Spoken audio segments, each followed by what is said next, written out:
Monsieur le Président.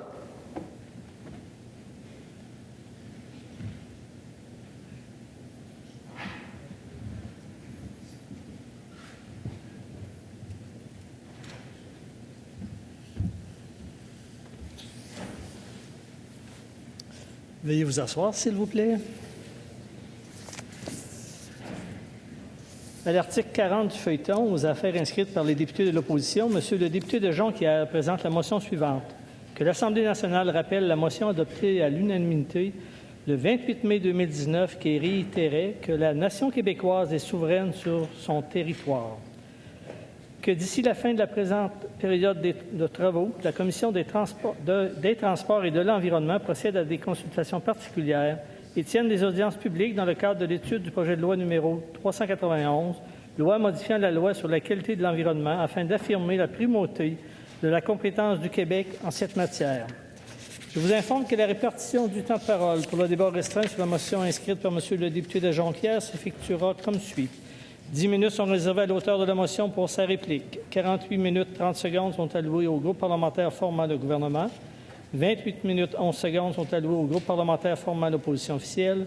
10 minutes 4 secondes sont allouées au deuxième groupe d'opposition.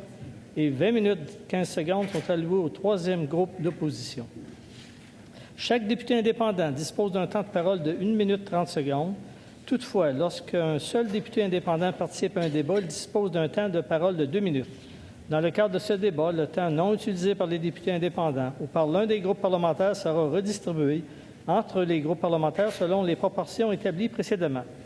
Mis à part ces consignes, les interventions ne seront soumises à aucune limite de temps. Enfin, je rappelle aux députés indépendants que s'ils souhaitent intervenir au cours du débat, ils ont 10 minutes à partir de maintenant pour en aviser la présidence. Et je cède maintenant la parole à Monsieur le député de Jonquière. Oui, merci, Monsieur le Président. Ça me fait extrêmement plaisir de prendre la parole aujourd'hui sur ce qu'on appelle cette motion du mercredi, qui est très importante et qui interpelle certainement l'esprit et le sentiment nationaliste du gouvernement qui est devant nous, Monsieur le Président. Alors, j'espère qu'ils auront une oreille attentive, comme ils l'ont eu la semaine passée, pour adopter cette motion. Qui est une suite logique d'une motion sans préavis qui avait été adoptée en mai dernier. Je pense que c'est important de se le rappeler, Monsieur le Président. Le 28 mai dernier, l'Assemblée nationale avait adopté à l'unanimité la motion suivante, que l'Assemblée nationale réitère que la nation québécoise est souveraine sur son territoire, qu'elle rappelle que, par conséquent, tout projet pouvant avoir un impact environnemental, notamment ceux ayant trait au transport d'hydrocarbures, doit être soumis à la procédure québécoise d'évaluation environnementale, qu'elle rappelle également que ces projets ne peuvent aller de l'avant sans l'accord du gouvernement du Québec, enfin qu'elle reconnaisse que le gouvernement de la Colombie-Britannique a toute la légitimité pour aller en appel de la décision de sa Cour d'appel dans son renvoi sur l'application de ces lois environnementales. Alors, c'est une motion sans préavis au mois de mai qui a été adoptée et qui, de ce fait, est une expression forte de la volonté de ce Parlement, de cette Assemblée nationale, de s'assurer que le Québec est souverain sur son territoire et que tout projet qui a un impact environnemental doit être soumis à au final, à une seule procédure d'évaluation environnementale. C'est celle qui existe en vertu de la loi sur la qualité de l'environnement. Donc, moi, je trouve que ça n'a pas sorti assez fort quand on l'a adopté, mais ça reste important. Ça reste une expression forte de la voix des élus de l'Assemblée nationale qui, à l'unanimité, a adopté cette motion au mois de mai. Donc, dans la suite de cette motion, j'ai eu le bonheur et surtout la fierté de déposer le projet de loi 391 qui s'appelle la loi modifiant la loi sur la qualité de l'environnement afin d'affirmer la primauté de la compétence du Québec en cette matière. C'est une deuxième prise que je fais avec ce projet de loi parce que dans la précédente législature, Monsieur le Président, j'avais déposé le projet de loi 390. C'est un hasard si les numéros sont 390 et 391, mais c'est un beau hasard. Donc, j'avais déposé le projet de loi 390 qui disait essentiellement la même chose, qui est une loi déclaratoire faisant en sorte d'affirmer que seul et seulement le Québec a les compétences en ce qui concerne les enjeux environnementaux et les décisions concernant des projets qui ont un impact sur l'environnement, sur la question de la lutte contre la crise climatique, sur la question de l'impact même sur, par exemple, les milieux humides, etc. Donc, c'est un projet de loi qui s'inscrit dans cette logique. Pourquoi c'est important? Parce que de plus en plus, il y a des projets qui viennent affecter ou qui risquent d'affecter durablement la pérennité du territoire québécois, qui risquent de venir affecter durablement l'atteinte de nos objectifs de réduction de gaz à effet de serre, en passant pour lesquels on a pris des engagements forts au niveau international, notamment lors du sommet de Paris, la conférence de Paris en 2015, la COP 21. Donc, des projets qui viennent affecter ces engagements internationaux, qui viennent affecter nos cibles de réduction de gaz à effet de serre, qui viennent affecter la qualité de l'environnement au Québec, mais qui sont de compétences soi-disant fédérales ou qui interpellent les deux gouvernements. Deux exemples, celui du port de Québec. Vous savez que le port de Québec, donc ici, en Basse-Ville, a un projet important d'agrandissement. Je ne veux même pas intervenir sur le bien fondé ou sur l'opportunité de ce projet. Ce que je veux dire, c'est qu'on n'a pas une enclave à Québec. On n'a pas une principauté à Québec. Le port de Québec est intrinsèquement lié au territoire. Il est collé à la ville. Mais en vertu de la Constitution canadienne, le port de Québec a même eu un jugement favorable à cet effet sur lequel le gouvernement aura décidé s'il va en appel. Mais le port de Québec, parce que la compétence des ports relève du gouvernement fédéral, le port de Québec prétend qu'il n'a pas à se soumettre à la loi sur la qualité de l'environnement, qui va plus loin que les lois fédérales pour évaluer les contaminants et les risques sur la santé et sur l'environnement. Mais le port de Québec prétend qu'il n'a pas à se soumettre aux lois québécoises, mais qu'aux lois fédérales. Et pourtant, le projet d'agrandissement du port de Québec, avec son projet de conteneurs en très grande quantité, aurait des impacts sur le bruit, sur le transport, sur la qualité de vie, sur le transport relié à du camionnage, et ainsi de suite. Donc, premier projet, qui est un exemple frappant. Le deuxième, c'est évidemment le projet de GNL Québec, qui est une usine de liquéfaction de gaz naturel qui serait basée dans ma région, mais qui serait connectée à un tuyau de 780 km, dont environ une cinquantaine de kilomètres seraient en territoire ontarien pour pouvoir aller se brancher au gazoduc principal amenant du gaz naturel de la Saskatchewan et de l'Alberta. Donc, par ces quelques 50 kilomètres en territoire ontarien, voilà qu'un projet qui est situé à 95 % en territoire québécois, avec des impacts importants sur notre bilan de gaz à effet de serre, tombe sous une compétence partagée avec l'évaluation du gouvernement fédéral, ce qui signifie qu'en bout de ligne, même si notre loi québécoise sur l'environnement dit non, c'est un mauvais projet, même si un éventuel bureau d'audience publique sur l'environnement, le BAP, fait des recommandations négatives, même si notre loi sur la protection du territoire agricole, par exemple, dit qu'il ne faudrait pas que le pipeline passe, même si la loi sur les milieux humides du Québec dit ça vient trop affecter les milieux humides, le projet pourrait être décidé par le gouvernement fédéral. Donc, la loi que je dépose ici, le projet de loi 391, vient affirmer, sur la base de jurisprudence de doctrine constitutionnelle, notamment sur le pouvoir de subsidiarité, donc quand une compétence n'a pas été clairement partagée lors de la création de la Confédération canadienne. Évidemment, les pères de la Confédération se foutaient pas mal de la question de la lutte contre les changements climatiques en 1867. Mais il se préoccupait des ressources naturelles, par exemple. Et les ressources naturelles ont été confiées à qui? Aux provinces. Donc, dans cette logique de l'exploitation des ressources naturelles, quand on parle d'environnement, ça touche certainement nos ressources naturelles, il faut affirmer que la compétence en matière d'environnement ne relève que des provinces. Au même titre que le pouvoir subsidiaire, c'est quand un pouvoir n'a pas été déterminé ou partagé dans une compétence fédérale provinciale en 1867, le niveau de gouvernement qui est plus à même de traiter de cette compétence doit se voir remettre cette compétence. Alors, voilà pourquoi nous avons la prétention de ce côté-ci de la Chambre que le projet de loi 391 devrait être adopté par l'Assemblée nationale. Mais aujourd'hui, cette motion ne dit même pas ça. Tout ce qu'on demande, dans la suite logique de l'adoption de la motion du mois de mai que je vous ai lue tout à l'heure, où ici, unanimement, on a dit que notre territoire est inviolable, où on a dit ici, unanimement, que seul le régime québécois de loi sur la qualité de l'environnement, le régime d'évaluation environnementale du Québec, doit s'appliquer. On a dit ça unanimement. Bien, tout ce qu'on demande, nous, de ce côté-ci, avec la motion d'aujourd'hui, c'est de dire, est-ce qu'on peut au moins en discuter?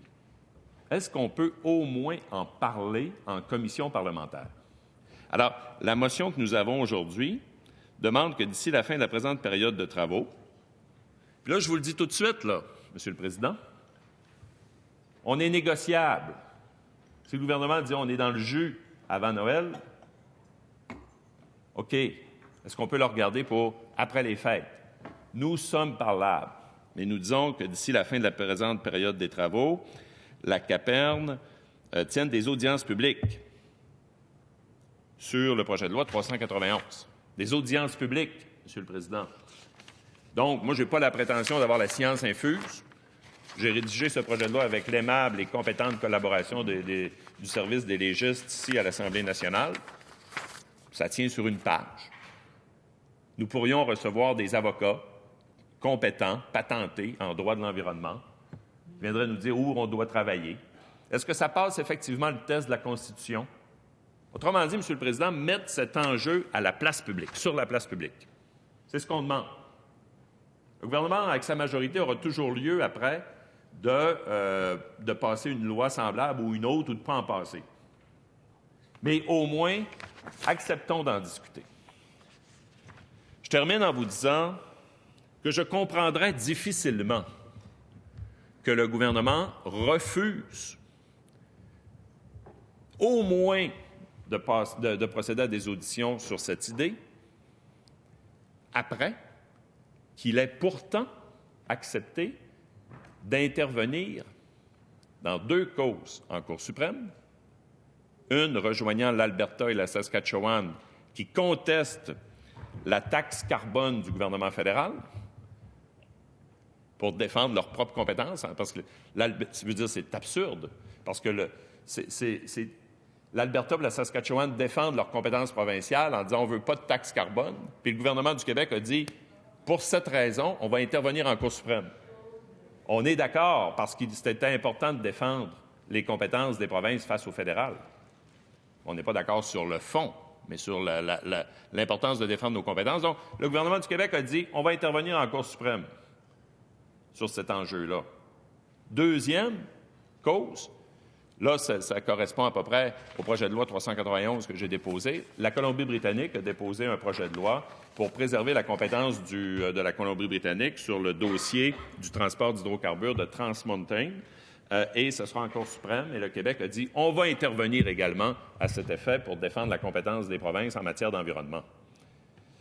Donc, en toute logique, du support, en toute logique de l'intervention plutôt du gouvernement du Québec dans ces deux contestations devant la Cour suprême, dans la logique de la suite de l'adoption de la motion du mois de mai qui affirme notre compétence en cette matière, je pense qu'aujourd'hui, nous pouvons au moins procéder à des auditions en commission parlementaire sur le projet de loi 391.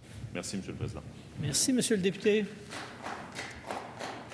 Je cède maintenant la parole à M. le ministre de l'Environnement et de la lutte contre les changements climatiques. Merci, Monsieur le Président. Vous allez me permettre de saluer et de remercier mon collègue de Jonquière pour le dépôt et la présentation de cette motion du mercredi, ne serait-ce que pour ramener la question de l'environnement en débat en après-midi. Donc, pour cela, je le remercie.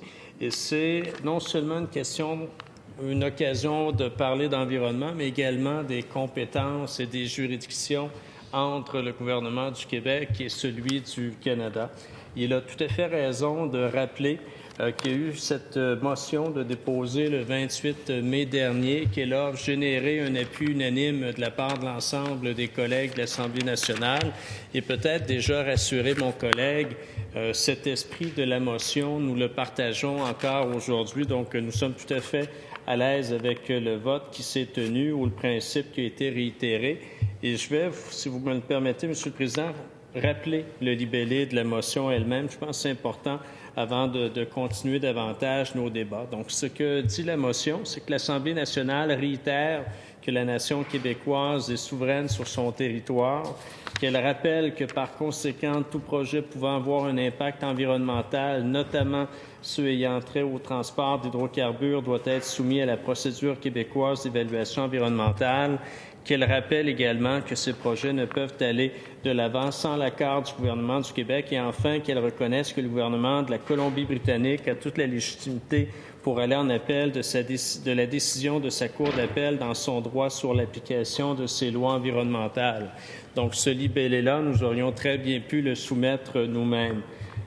Et c'est important de réitérer justement les efforts des dernières années au niveau du respect des compétences provinciales. Et le Québec a fait de son programme un programme effectivement axé sur la défense des différentes compétences.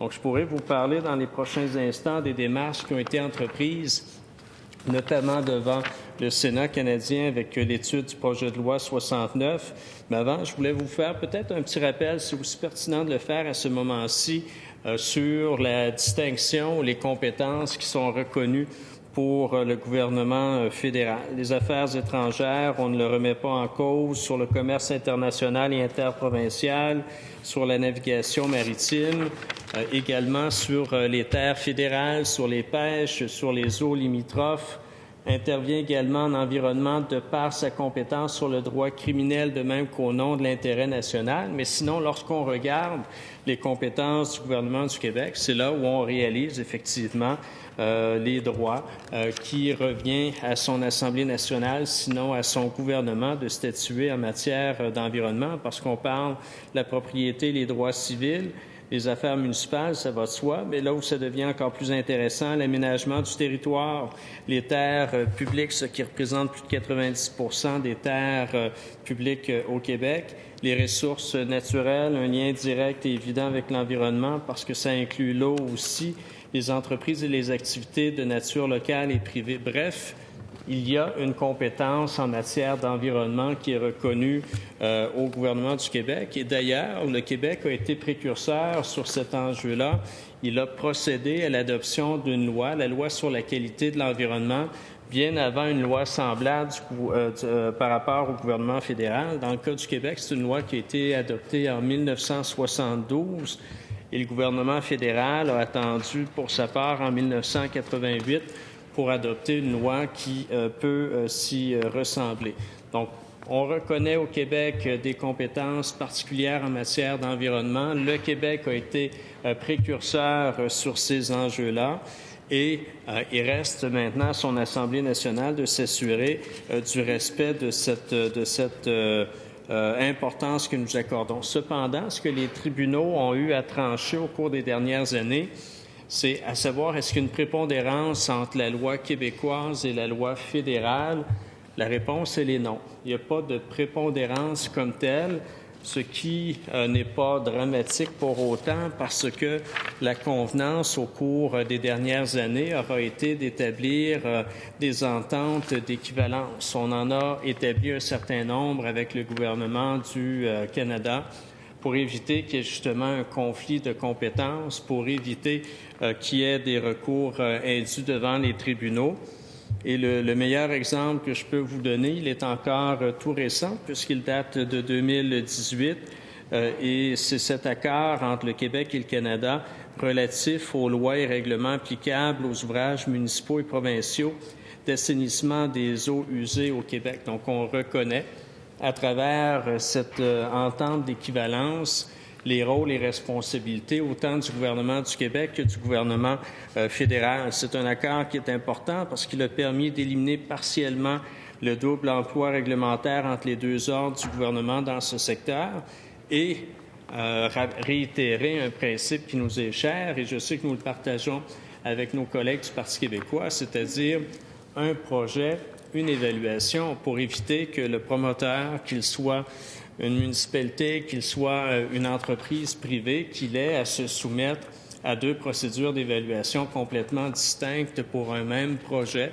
souvent des dédoublements parce que les mêmes questions posées, sinon un détail plus important dans un questionnaire plutôt que l'autre. Bref, on retarde de façon manifeste un projet alors que l'expertise québécoise doit être reconnue. On pourrait s'inquiéter si la législation québécoise elle était déficitaire ou laxiste en matière d'environnement, mais ce n'est pas le cas. Monsieur le Président, on a sans doute, à travers le Canada, et ce n'est pas pour être chauvin, une procédure d'évaluation environnementale parmi les plus exhaustives, parmi les plus sérieuses. Donc, lorsqu'on veut que notre réglementation soit reconnue par rapport au gouvernement fédéral, c'est pas pour y aller de façon plus laxiste ou de façon plus négligée. Au contraire, c'est pour reconnaître la prépondérance de l'expertise québécoise. Et à ce niveau-là, c'est démontré depuis de nombreuses années. On a, par exemple, et je le rappelais encore ce matin à travers une question qui m'était posée, on a une instance qui a fait ses preuves, qui est admirée dans d'autres provinces et bien ailleurs aussi. C'est le BAP, le Bureau d'audience publique en matière d'environnement. Ça fait partie intégrante de notre procédure d'évaluation environnementale. On a célébré il y a quelques semaines à peine plusieurs années d'expérience de cette instance-là. Donc, c'est une instance qui a fait ses preuves et dont on reconnaît largement ses mérites. Maintenant, on a une absence de prépondérance, on a la possibilité d'établir des ententes d'équivalence, mais malgré tout, il faut rester extrêmement vigilant par rapport à tout projet ou toute législation émanant du gouvernement fédéral, sinon de d'autres provinces. C'est la raison pour laquelle, et encore là, je donne tout à fait raison à mon collègue, on a inscrit un intérêt à travers différents recours qui se retrouvent actuellement devant des tribunaux, notamment la Cour supérieure, la Cour suprême du Canada.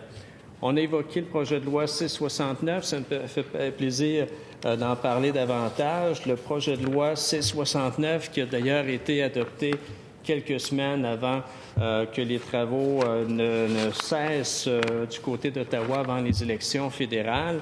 C'est un projet de loi pour lequel, au niveau du gouvernement du Québec, on voyait certaines inquiétudes. Donc, on n'est pas resté sans ne rien faire. Au contraire, peu habituel, mais pour moi, ça a été l'occasion de me rendre du côté du Sénat canadien pour justement réitérer l'importance que l'on accorde à la protection des compétences québécoises. Pourquoi le Sénat canadien?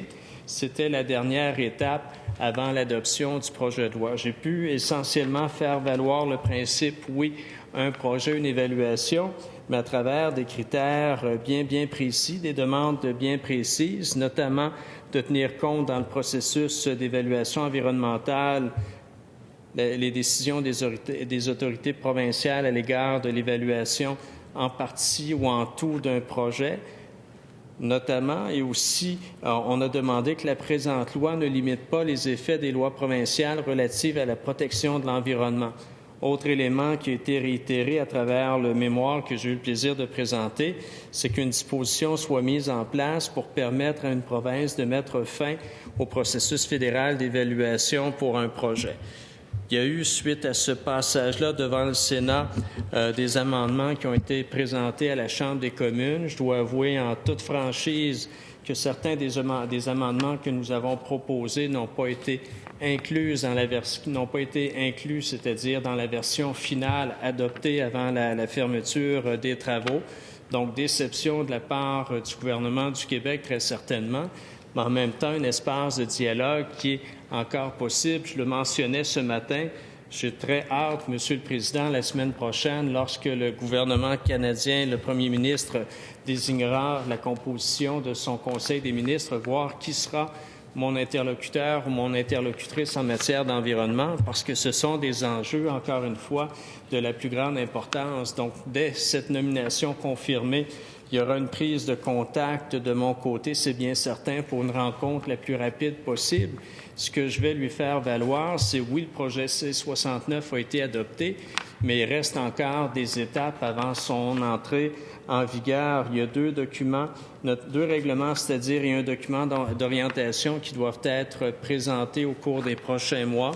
Donc, des étapes à venir, et c'est à travers ces règlements-là, c'est à travers ce document d'orientation-là que je vais souhaiter vivement que les préoccupations qui n'ont pas été prises en compte sous forme d'amendement puissent l'être pour l'application elle-même du projet de loi. On peut parler d'entente d'équivalence, comme je l'ai mentionné tout à l'heure. On peut évoquer différents aspects de la réglementation qui nous donneraient cette latitude-là. Bref, c'est une nomination qui sera confirmée dans les tout prochains jours. On parle d'une semaine tout juste. Et c'est là une très belle occasion de dialogue. Et je sais, pour avoir suivi la campagne électorale fédérale, que l'environnement, à travers l'action gouvernementale fédérale, aura aussi une place d'importance. On peut tous s'en réjouir au niveau de l'Assemblée nationale. Donc, j'espère bien que l'argumentaire qui nous reste à défendre sera entendu de la part du gouvernement du Québec. Et peu importe cette décision qui sera rendue ou ces décisions qui seront rendues, jamais n'altéreront la volonté que nous avons de faire respecter nos compétences. Et à travers cette volonté-là, il y a une veille qui se fait en permanence, et soyez assurés que c'est l'intention du gouvernement du Québec de poursuivre dans cette direction-là. Et pour permettre à mes collègues d'en dire davantage sur la suite à donner à la motion, je vais m'arrêter ici, mais je sais que j'ai d'autres collègues qui interviendront au cours des prochaines minutes. Merci, Monsieur le Président. Merci, Monsieur le ministre. Je reconnais maintenant Madame la députée de Maurice Richard. Ouf, Monsieur le Président, je sens que je suis en train de trouver un remède assez efficace à mes problèmes d'insomnie, qui sont nos motions du mercredi où on se retrouve régulièrement. Je vous dis d'entrée de jeu, j'ai pas tout saisi et j'ai clairement pas saisi la position du ministre là-dessus. Puis j'espère en tout cas, je vois mal comment le gouvernement pourrait voter contre la motion qui est proposée par le député de Jonquière. Bien, évidemment, s'ils sont présents pour voter. Mais la seule chose que le député de Jonquière nous présente, on n'est même pas sur un débat sur le fond sur le fond du projet de loi qui est déposé. Ceci dit, fond du projet de loi, le principe est extrêmement pertinent, puis on le remet pas en question parce qu'effectivement, au mois de mai dernier, on a unanimement ici adopté une motion qui grosso modo mettait la table pour le projet de loi du député de Jonquière, à savoir l'importante question de la compétence du Québec en matière environnementale, puis la prédominance des décisions qui sont prises sur le territoire québécois. Mais la motion dont il est question cet après-midi et va même pas jusque-là au niveau de la discussion qu'on a puis au niveau des échanges qu'on a. La seule chose que le député de Jonquière demande par cette motion, c'est que son projet de loi fasse l'objet de consultation et soit discuté. Je vois mal comment on pourrait dire non à cette motion, voter contre cette motion. Voter contre la motion voudrait dire refuser même de discuter des compétences du Québec en environnement, alors qu'on se retrouve à être particulièrement en ce moment où on est dans un contexte depuis plusieurs mois où il y a différents dossiers, différents projets qui font l'objet d'actualité au niveau fédéral notamment. On a eu un débat ici pendant une autre motion du mercredi justement sur le corridor énergétique qui était déposé par le chef du Parti conservateur qui, rappelons-nous, voulait imposer un corridor à travers tout le Canada, dont sur le territoire du Québec. On a eu un débat ici fort intéressant, fort pertinent, pour réitérer l'importance justement et la prépondérance des compétences du Québec sur son territoire. Je pense que c'était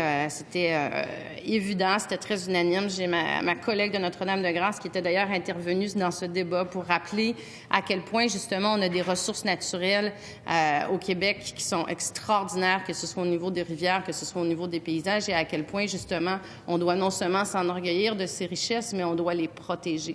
Et donc la proposition, la motion qui est faite par le collègue, le député de Jonquière, se veut justement une proposition pour avoir une discussion sur ce sujet-là, pour qu'on puisse justement mettre la table à savoir qu'est-ce qui advient des différents projets qui sont de ressort fédéral, mais qui se font présentement sur le territoire du Québec, dans un contexte où plus que jamais, le plus grand défi qu'on a comme société, puis on n'aura de cesse de le répéter, ça fait 1 an qu'on en parle, on le répétera pour les prochaines années encore, le plus grand défi qu'on a, c'est la protection de notre environnement et c'est la lutte au changement climatique.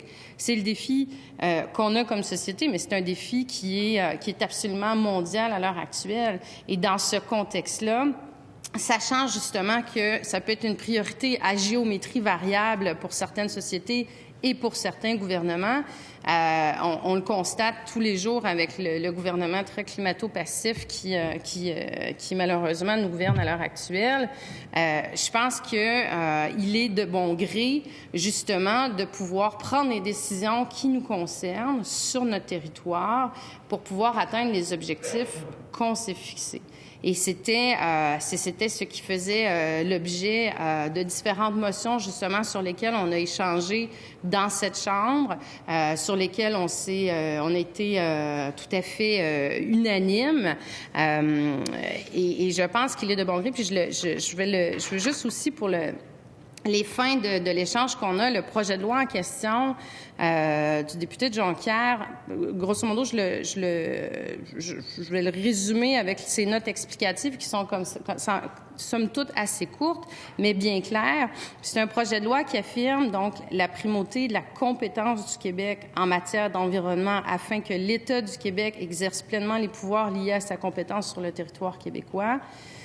C'est un projet de loi qui accorde une priorité d'application aux règles découlant de la compétence législative et constitutionnelle du Québec en matière d'environnement.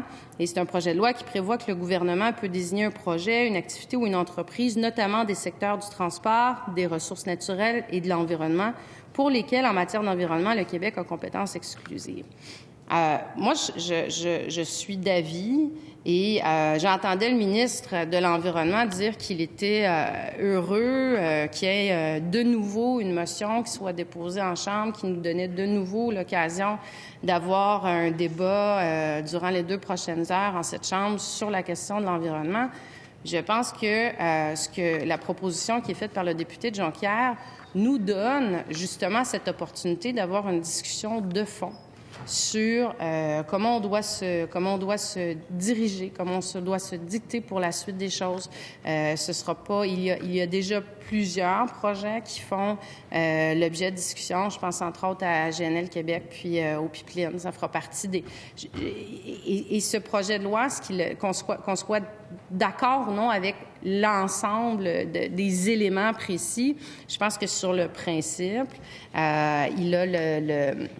il est intéressant parce qu'il permet justement d'aller au fond de ces questions-là, de faire des consultations, qu'elles soient générales ou particulières. Là, je pense que le collègue disait que de toute façon, le fond de l'enjeu n'était pas sur la façon dont ça allait se faire, mais sur l'importance de le faire, peu importe la forme que ça prend. Et c'est l'occasion que ça nous donne. Donc, j'espère et je souhaite que le gouvernement ira de l'avant ira voter pour cette motion. Et on est dans un contexte, puis on a eu l'occasion de le répéter à quelques reprises justement pendant ce débat, on est dans un contexte qui est très particulier, puis on l'a mentionné avec notamment le rapport du GIEC qui date de tout juste 1 an.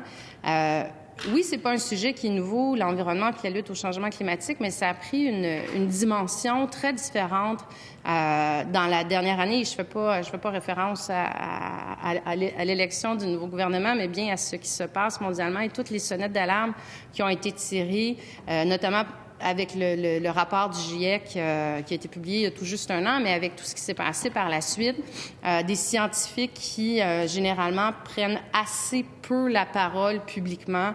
Ils ont une posture, généralement, où on fait de la recherche, mais on ne politise pas ou on n'utilise pas médiatiquement notre recherche. On a des centaines de scientifiques qui se sont mobilisés pour rappeler à quel point il y a urgence à la demeure.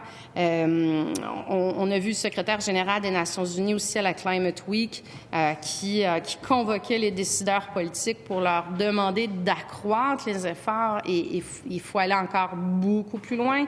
Il rappelait à quel point nous sommes confrontés à une menace, je le cite, là, une menace existentielle directe et il rappelait à quel point le changement climatique, l'environnement, c'est la question déterminante de notre époque et que surtout on est à un moment qui est décisif et on l'a reconnu ce moment décisif-là, notamment il y a quelques semaines encore en votant une motion unanime d'urgence climatique.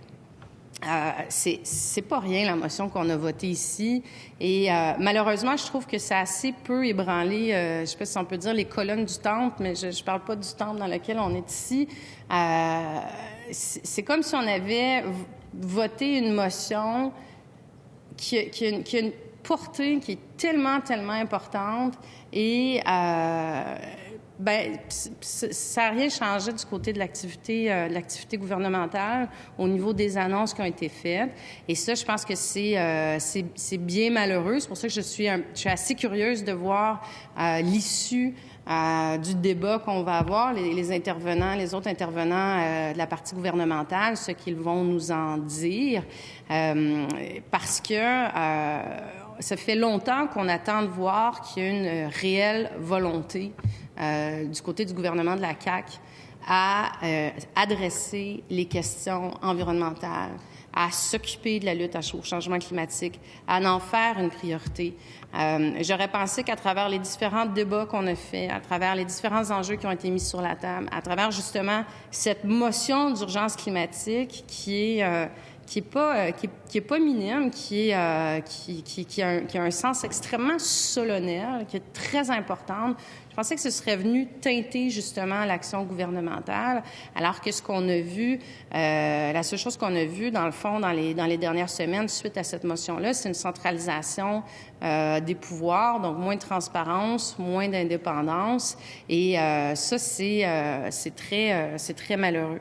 Et je pense que justement dans la dynamique de vouloir augmenter encore davantage la transparence, le fait justement d'avoir des discussions sur les compétences du Québec, comment on doit se gouverner, comment on doit s'entendre avec les différents projets qui nous seront proposés. Je pense que ça prend tout son sens et je souhaite fortement que nos collègues de la CAQ comprendront l'importance d'avoir ces discussions et je suis très consciente parce qu'on le vit tous les jours qu'on on a un leader du gouvernement qui bulldoze un peu les travaux de l'Assemblée, qu'on a de la difficulté à faire de l'espace, malheureusement, dans les heures de travail qu'on a ici pour pouvoir avoir les discussions qui sont nécessaires, d'avoir le nombre d'heures qu'il nous faut en commission pour faire les différents échanges dont nous nous avons besoin. Puis là, je fais référence notamment au dossier sur la crise du verre. J'en profite pendant que le ministre de l'Environnement est présent pour qu'il saisisse bien pourquoi il nous fallait du temps à l'époque pour en discuter, avoir 1h30 à 4 groupes parlementaires pour pouvoir adresser un dossier qui est aussi important que la crise du verre, qui est compliqué, qui est complexe, qui a demandé une trentaine de groupes en consultation.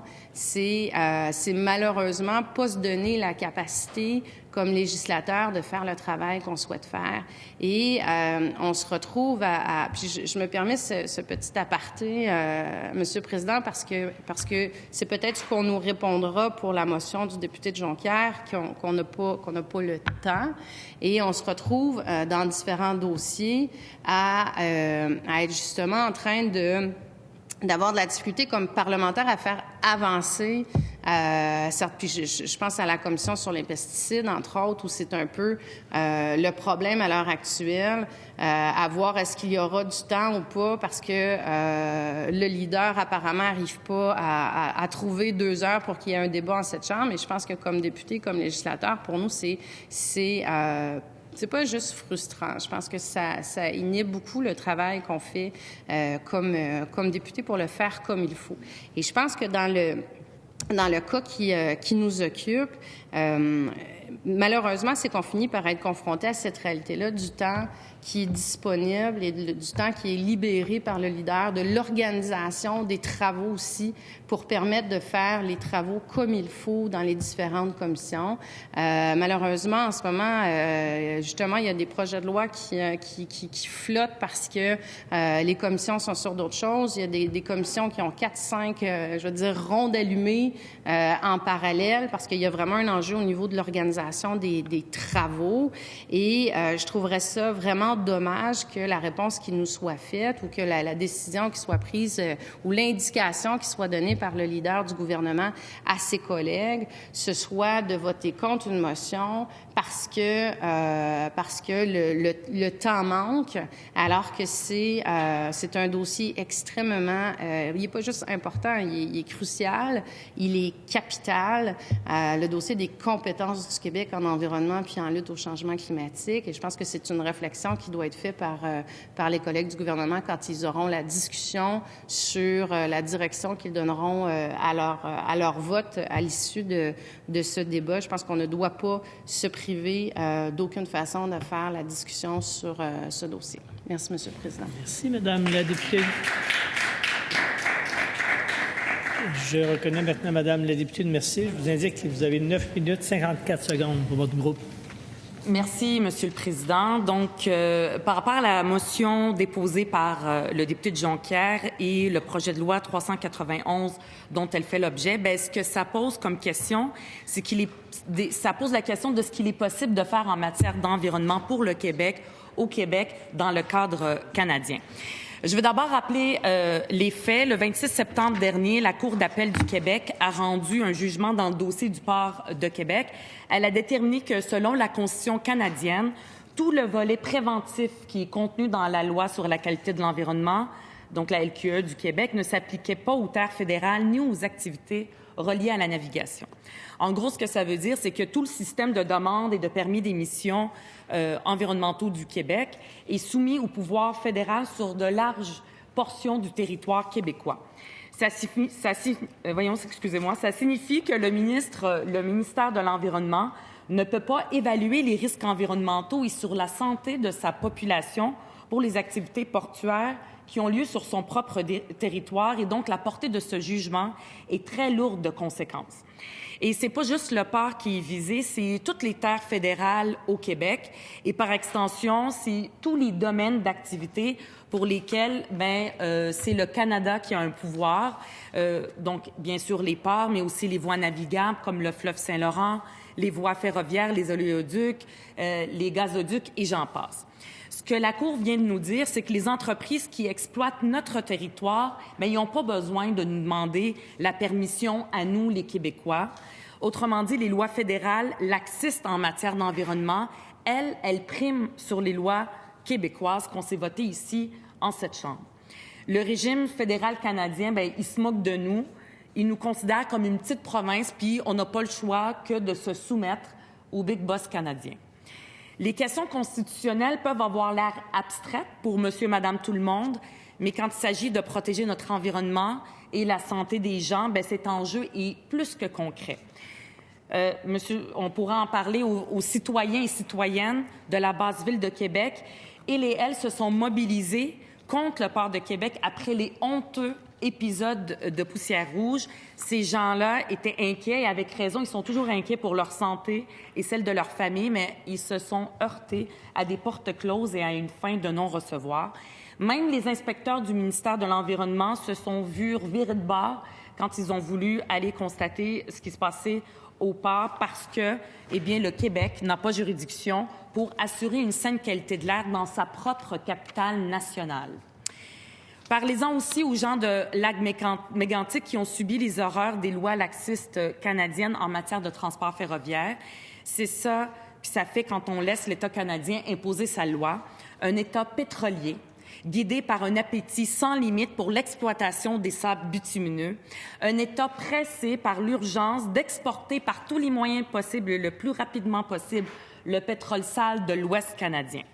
Il y a eu un article dans le Journal de Québec le 26 septembre dernier. Je vais vous citer une partie de cet article. Ça dit que la loi québécoise, en fait, c'est suite au jugement sur le port de Québec.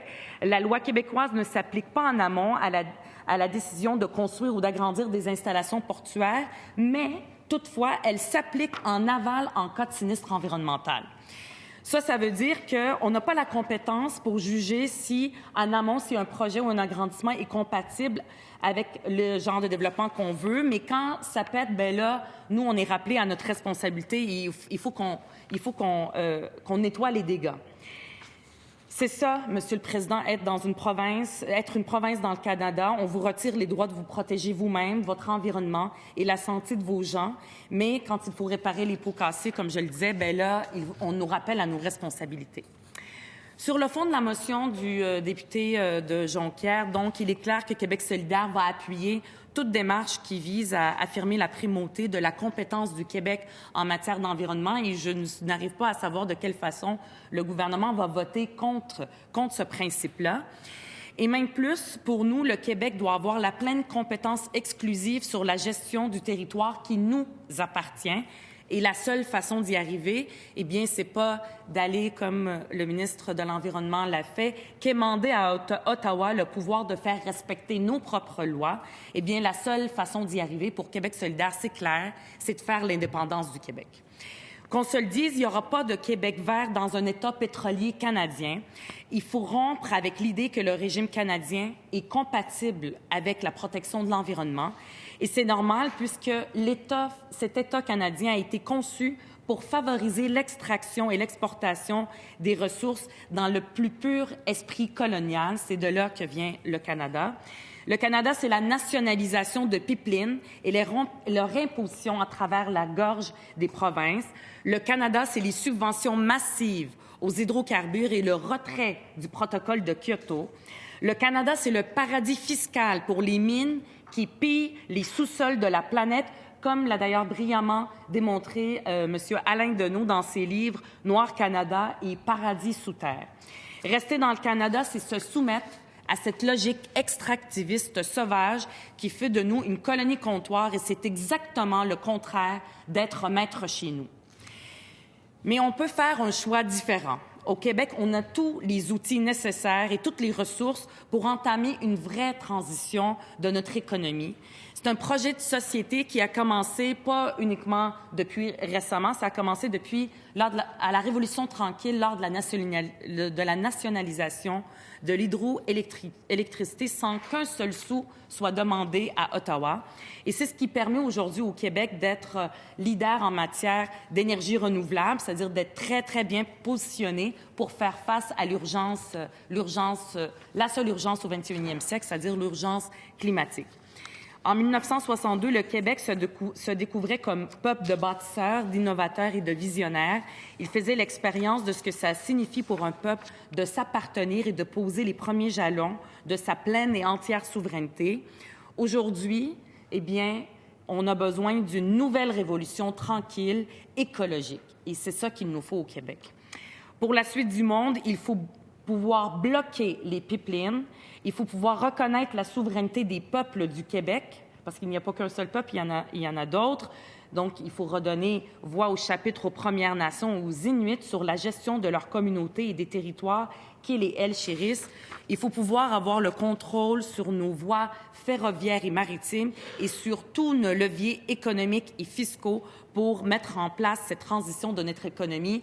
Donc, oui, il faut voter pour la motion, mais je vais encore plus loin. C'est la souveraineté pleine et entière du Québec qu'il nous faut. Il faut arrêter donc de subventionner massivement les hydrocarbures. Il faut remplacer le pétrodollar canadien par une monnaie qui reflète fidèlement notre économie. Il faut avoir donc le plein contrôle de notre fiscalité pour faire respecter le principe extrêmement important en environnement qui est celui de pollueur-payeur. Il faut aussi contrôler nos douanes pour imposer des tarifs sur des biens étrangers qui font une concurrence déloyale à ce qu'on produit ici au Québec. Et on sait que quand on exporte ces produits-là, il y a toutes les émissions de gaz à effet de serre avec les transports de ces produits-là. Et donc, il y a des coûts environnementaux à tout ça. Tout ça ne peut pas se faire qu'en devenant un pays. Les Québécois et Québécoises ont devant eux un vrai projet de lutte au changement climatique. Et Québec solidaire, on le porte, ce projet-là, dans nos tripes. Et on est le seul parti à allier justice climatique et justice sociale, parce que les Québécois le savent, sans justice sociale, bien, il n'y aura pas de justice climatique. Et il y a eu aussi l'appel des jeunes, on les a vus, qui ont marché avec les Québécois et Québécoises le 27 septembre dernier. On a été 1 demi-million à marcher dans les rues du Québec. Et l'appel qu'ils faisaient, cette lutte-là est extrêmement importante et il faut que nous, au Québec, les Québécois, on puisse choisir de faire cette transition jusqu'au bout. Et donc, on n'est plus à l'étape où il est suffisant d'exiger que les lois québécoises en environnement prime sur les lois laxistes du fédéral.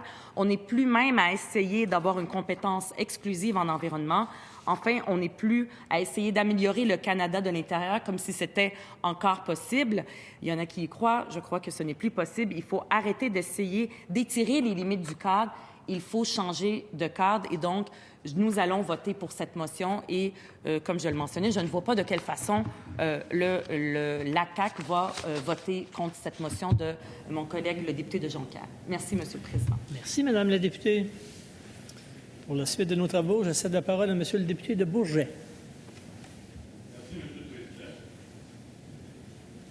Le député de Jonquière nous a dit, je résume ça en 2 mots, l'aspect souveraineté et l'aspect environnement. On a souvent dit que le Québec était distinct.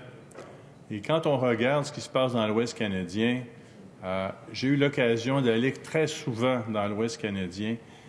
Et oui, on est distinct. On est différent. À la fois, on est tous semblables, mais dans ce cas-là, quand on va là-bas, nous avons des différences. Et pour reprendre ce que la députée de Mercier vient de dire au sujet du 27 septembre, bien, notre implication dans la lutte environnementale est aussi distincte. Le 27 septembre, on était très nombreux à marcher à Montréal. En fait, on avait plus de monde à Montréal que dans l'ensemble du Canada. Est-ce qu'on était 500 000, 300 000 ou 126 000? J'ai entendu un tas de chiffres. En fait, ce n'était pas très grave. On était nombreux.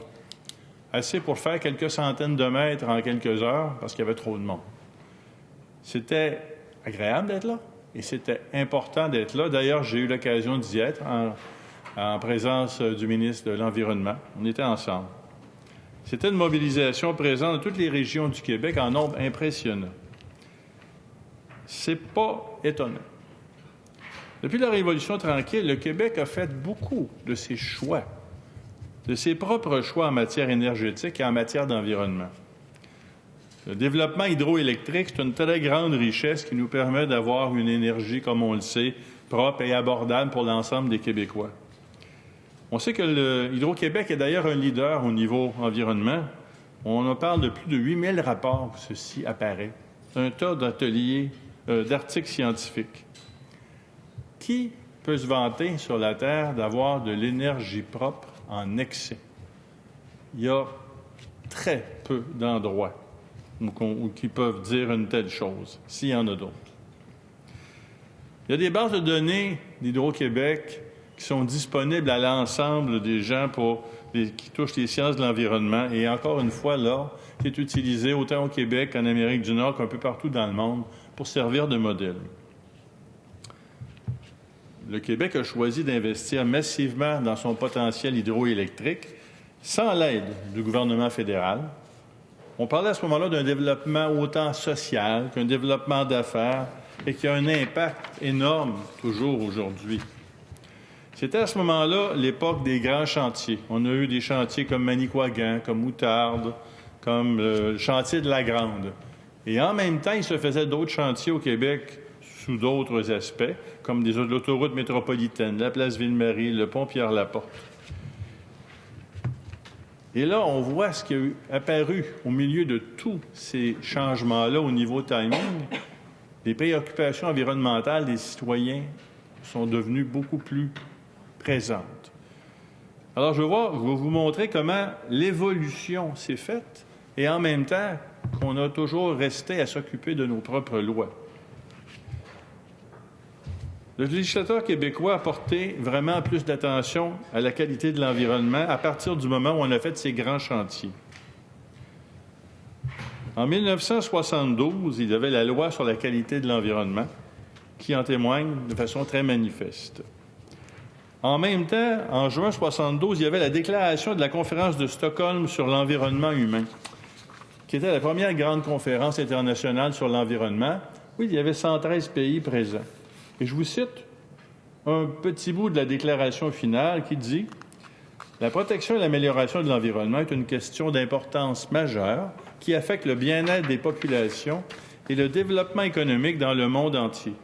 Elle correspond aux vœux ardents des peuples du monde entier et constitue un devoir pour tous les gouvernements. » Que c'est bien dit, que c'est toujours vrai, c'est toujours d'actualité et encore plus maintenant.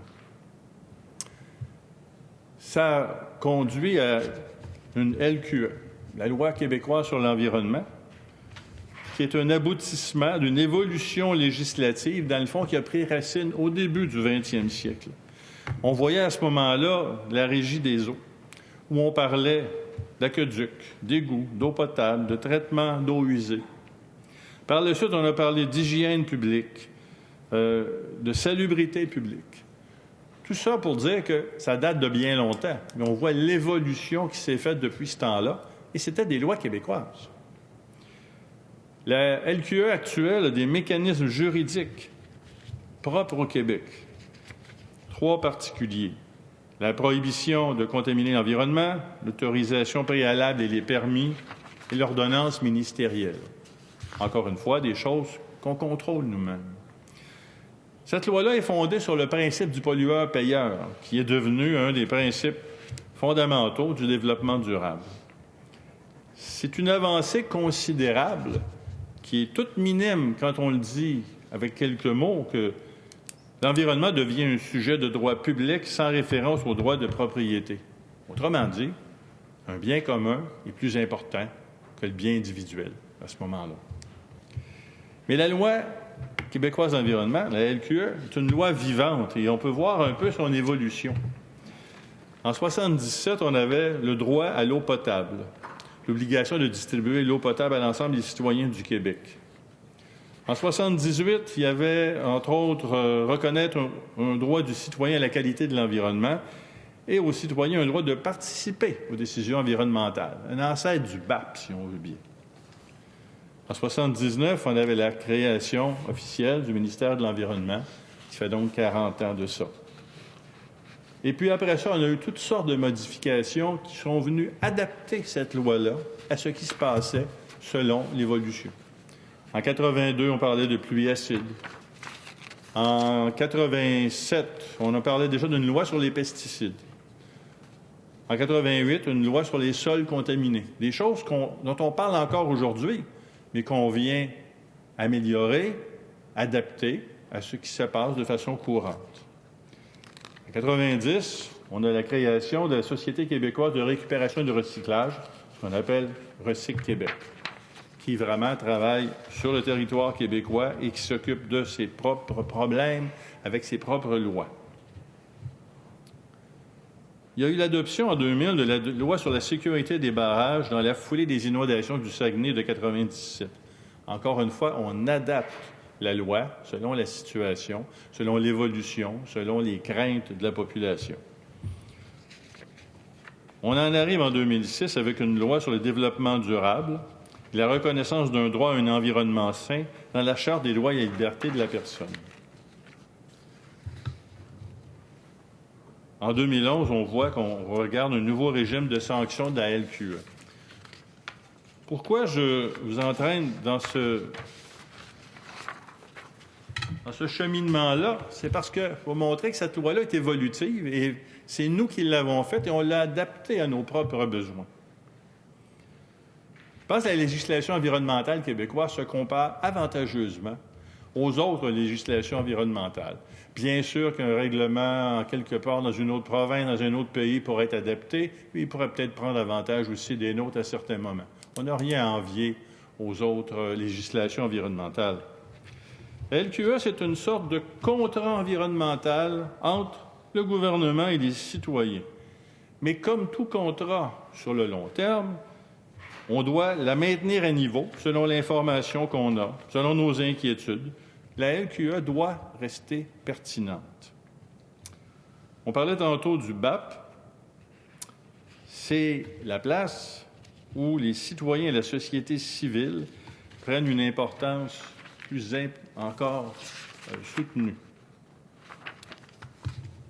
C'est un des principaux outils qui ont été créés dans la Loi québécoise de l'environnement. Et les fonctions du BAP, c'est de faire des constatations et des analyses pour les remettre aux ministres et au ministère, pour les aider à prendre les meilleures décisions. Et parfois, on leur confie aussi des mandats spéciaux. C'est un mécanisme québécois pour les Québécois qui assure la transparence du développement économique dans son ensemble.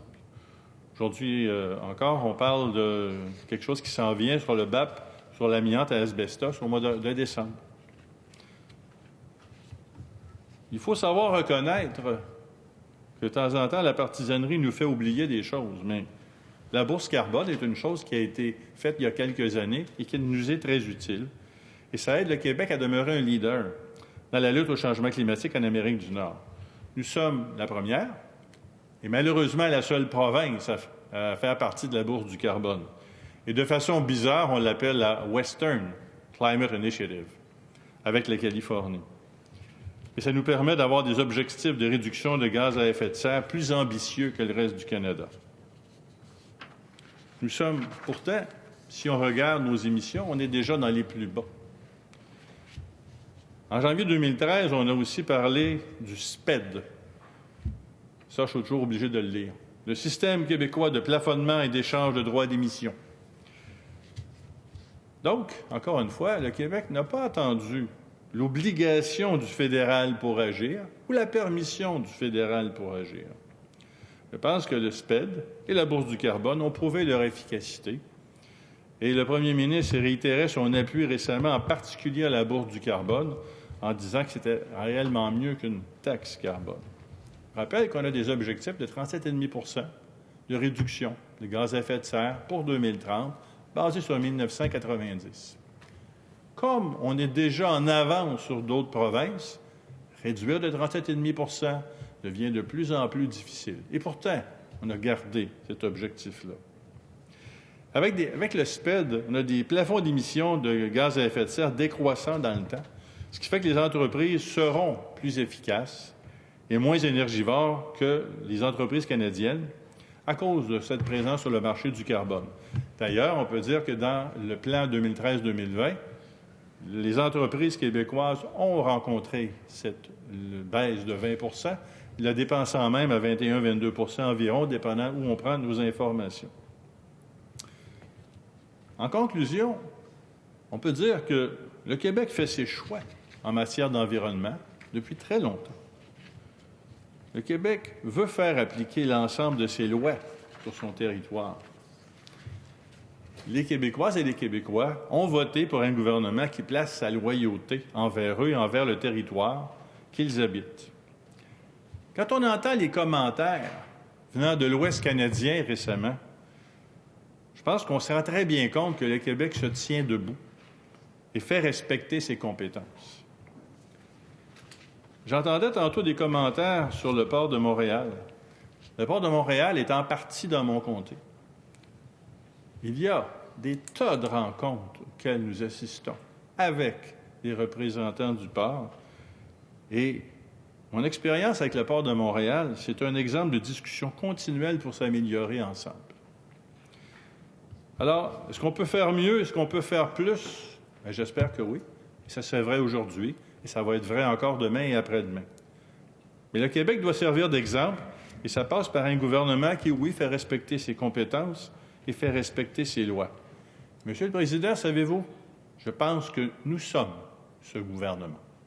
Merci, Monsieur le Président. Merci, Monsieur le député de Bourget. Je cède la parole au chef du troisième groupe d'opposition. Il vous reste 7 minutes 17 secondes. Merci, Monsieur le Président. Le Parti québécois et l'environnement, une histoire constante de vouloir protéger le territoire du Québec. Juin 1979, création du ministère de l'Environnement dans le gouvernement de René Lévesque. Une volonté pleinement assumée, protéger le territoire québécois, protéger l'air, protéger l'eau, protéger le sol, protéger les paysages, protéger la beauté de ce pays.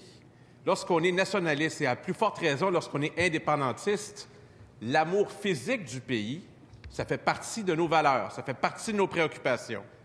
Et depuis ce temps, nous avons cessé d'intervenir pour parfaire notre travail de protection de l'environnement, à travers la politique de l'eau, à travers de nombreuses initiatives qui visent essentiellement à protéger notre territoire et surtout à assumer nos choix et à s'assurer qu'on puisse faire nos propres choix en environnement. Or, il se trouve que nous sommes toujours dans la Fédération canadienne.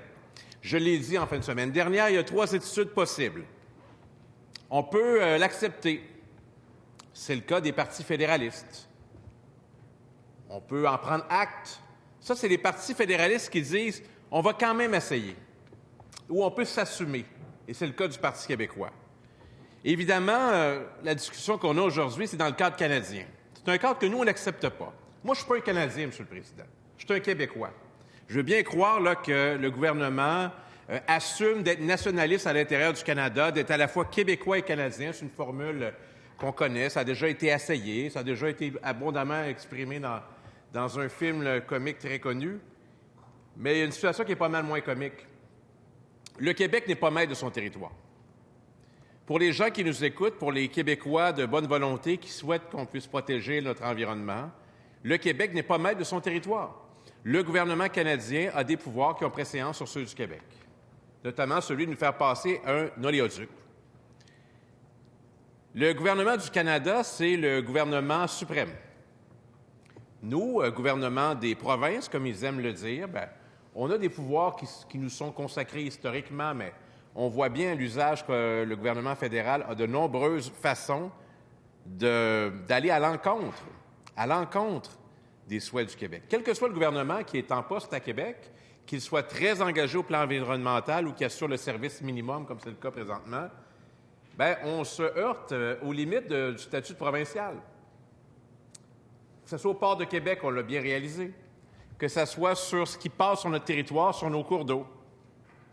Alors, comment on fait en sorte de bouger, de faire en sorte de poser des gestes significatifs? À l'intérieur de la Fédération canadienne, nous proposons à cette Assemblée nationale le projet de loi 391 de mon collègue, le député de Jonquière. Loi modifiant la loi sur la qualité de l'environnement afin d'affirmer la primauté de la compétence du Québec en cette matière. Un projet de loi comme celui-là, non seulement il est profondément vert, mais il est profondément nationaliste. Je vous le dis à nouveau, Monsieur le Président, lorsqu'on est nationaliste, lorsqu'on est indépendantiste, ça fait partie des raisons pour lesquelles on souhaite tellement développer ce pays qu'on veut le protéger aussi, puis on veut contrôler l'ensemble de nos leviers de développement. Alors, la protection du territoire, c'est important. Et je nourris l'espoir que le gouvernement actuel, qui aime se proclamer comme nationaliste, puisse poser des gestes quand ça compte. En voici un qui compte. Le projet de loi, il a été écrit avec beaucoup de sérieux. Il a été présenté. Nous souhaitons qu'il soit débattu. Nous souhaitons réaffirmer la volonté du Québec d'être le seul maître d'œuvre en matière d'environnement. Le territoire, partout dans le monde, Monsieur le Président, c'est un enjeu important. Heureusement, ici, on n'a pas de guerre pour le territoire, soit pour gagner du territoire, soit pour protéger celui qu'on a. Mais on a des combats à mener face à la passivité des gouvernements fédéraux successifs. Au moins, si nous, on peut décider, bien, ça fera une étape de moins, ça sera un intermédiaire de moins. Bien sûr, ça fait longtemps qu'on a réglé cette question-là, celle de l'intermédiaire. Hier, j'ai eu un échange avec le premier ministre, puis il m'indiquait que lui, essentiellement, sa nouvelle appartenance au Canada, c'est sur les chiffres. Il n'y a aucune émotion particulière. Mais si on réglait la question des chiffres, peut-être que là, ça deviendrait intéressant. Bien, je lui ai proposé de faire les comptes, d'ouvrir les livres. Pas seulement cette année, mais depuis le début de la Confédération canadienne, sur ce qui entre, sur ce qui sort. Ça, c'est un enjeu. Mais l'autre qu'on peut faire, c'est de vérifier si les prérogatives du Québec en matière d'environnement, les souhaits qu'on a, peuvent s'exprimer dans le système actuel. Bien, la réponse, c'est non. Quand j'étais, moi, à la marche de Montréal, M. le Président, quand j'ai vu Justin Trudeau, premier ministre du Canada, marcher en faisant une instrumentalisation épouvantable de cette marche, notamment des jeunes, puis en disant, je vous ai entendu, la marche, là, elle s'adressait à lui, essentiellement. De faire ça avec une campagne électorale qui venait, une élection qui venait, c'était épouvantable. Le gouvernement canadien, c'est un gouvernement pétrolier. Qu'il soit libéral ou conservateur, dans les deux cas, on se fait avoir depuis beaucoup trop longtemps. Les intérêts de l'Ouest, là, même s'ils se sentent aliénés présentement avec le gouvernement libéral, mais ils continuent d'imposer leurs pratiques en environnement qui sont hautement questionnables. Puis des pratiques en environnement qu'on finance, soit dit en passant. Parce que la richesse de l'Alberta au cours des dernières années, on y a contribué avec des investissements stratégiques du Québec. Alors, le gouvernement fédéral, il ne changera pas pour le Québec. Moi, j'ai renoncé à attendre ça. Moi, j'ai plus d'espoir à l'égard du Canada, M. le Président. Ma seule nation, ma seule patrie, c'est le Québec. Moi, il n'y a pas de drapeau du Canada dans mon bureau de comté. Il y a le drapeau du Québec. Bien, ça se manifeste de toutes sortes de façons. Pour ma langue, pour ma culture, pour notre territoire, pour notre environnement, je vais poser des gestes pour défendre le territoire dont je suis fiduciaire comme député de l'Assemblée nationale. Et ça passe par des gestes. Et lorsque l'Assemblée nationale est en mesure de poser des gestes unanimes, bien, au moins, on a cette force-là ensemble. On est capable de dire, on parle d'une seule voix, puis c'est important. Alors, je souhaite, parce que j'ai entendu la représentante de Québec solidaire, j'ai entendu la représentante du Parti libéral s'exprimer assez clairement sur un intérêt quant à notre proposition. Je souhaite que le gouvernement de la Coalition Avenir Québec se joigne aux nationalistes québécois et pose le geste qui s'impose, qu'on puisse parler d'une seule voix et dire au Canada qu'en matière d'environnement, le Québec doit décider sans embâge. Il en va de notre souveraineté territoriale. Et ça, M. le Président, c'est jamais négociable. Merci. Merci, M. le député. Je reconnais maintenant Mme la députée d'Argenteuil. Il reste 22 minutes 15 secondes à votre groupe. Merci, M. le Président. Dans le cadre des affaires inscrites par les députés de l'opposition, le 25 septembre dernier, le député de Matapédia déposait une motion proposant que l'Assemblée nationale s'oppose au projet de corridor énergétique national, un projet discuté lors de la campagne électorale, lequel permettrait au gouvernement fédéral d'imposer la construction d'un oléoduc sur le territoire québécois sans son consentement.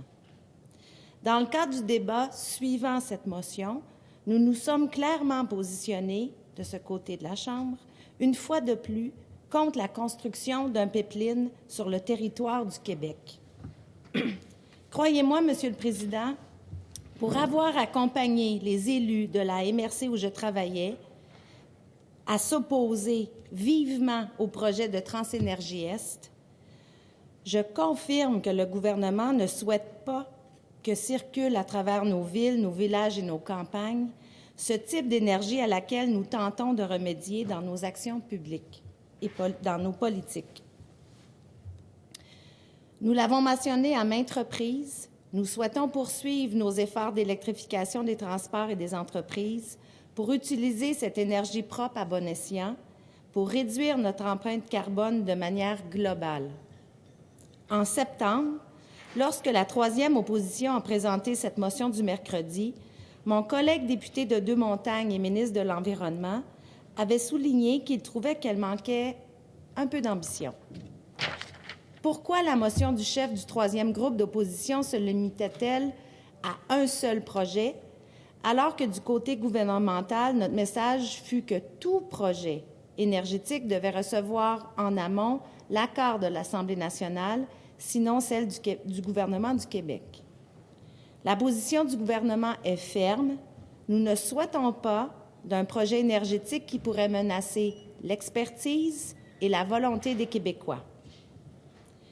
J'ai l'impression cette semaine, Monsieur le Président, qu'avec la motion du député de Jonquière, que c'est un peu comme une deuxième ronde.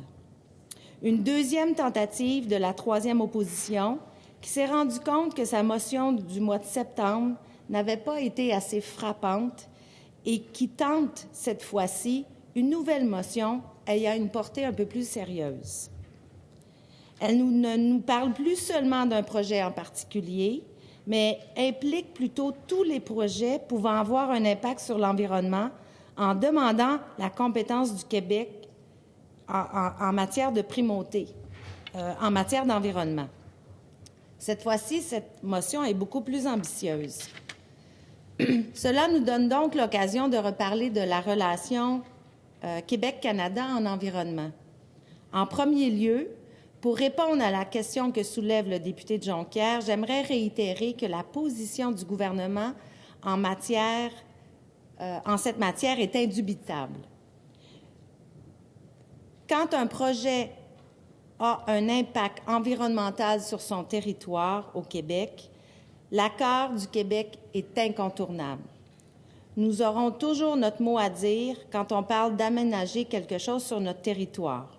Je devine facilement que cet élément de réponse ne saura pas satisfaire mon collègue député de Jonquière, qui voudrait qu'on parle d'un autre sujet aujourd'hui, d'une autre situation hypothétique dans laquelle le Québec aurait un contrôle plus complet, plus certain sur ses propres compétences.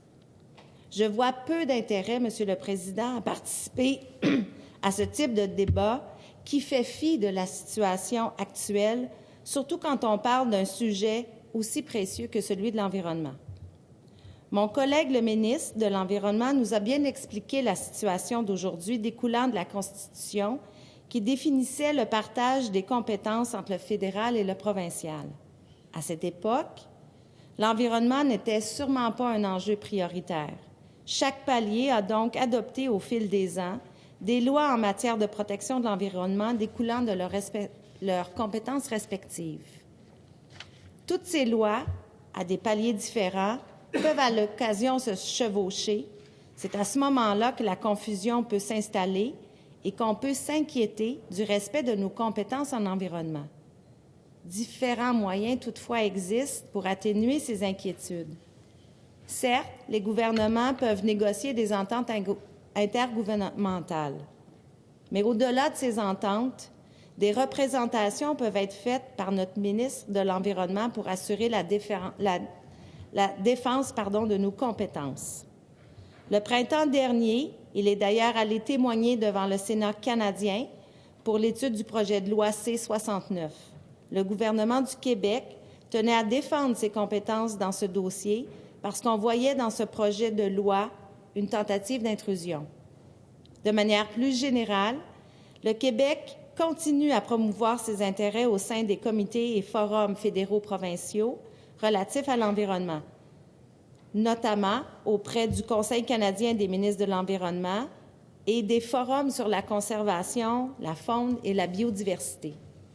Sur le Conseil canadien, par exemple, une multitude de sujets sont abordés, dont la gestion de l'eau, la gestion des matières résiduelles, la qualité de l'air ainsi que les effets cumulatifs des activités sur l'environnement. D'autres dossiers y sont également discutés, dont l'élimination des déchets plastiques et la lutte contre les changements climatiques.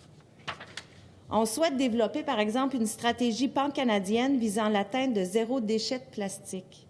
Pour y arriver, différents domaines y permettront d'avancer vers une vision du zéro déchet de plastique, ont été identifiés et sont cohérents avec la politique québécoise de gestion des matières résiduelles et les actions du Québec en la matière.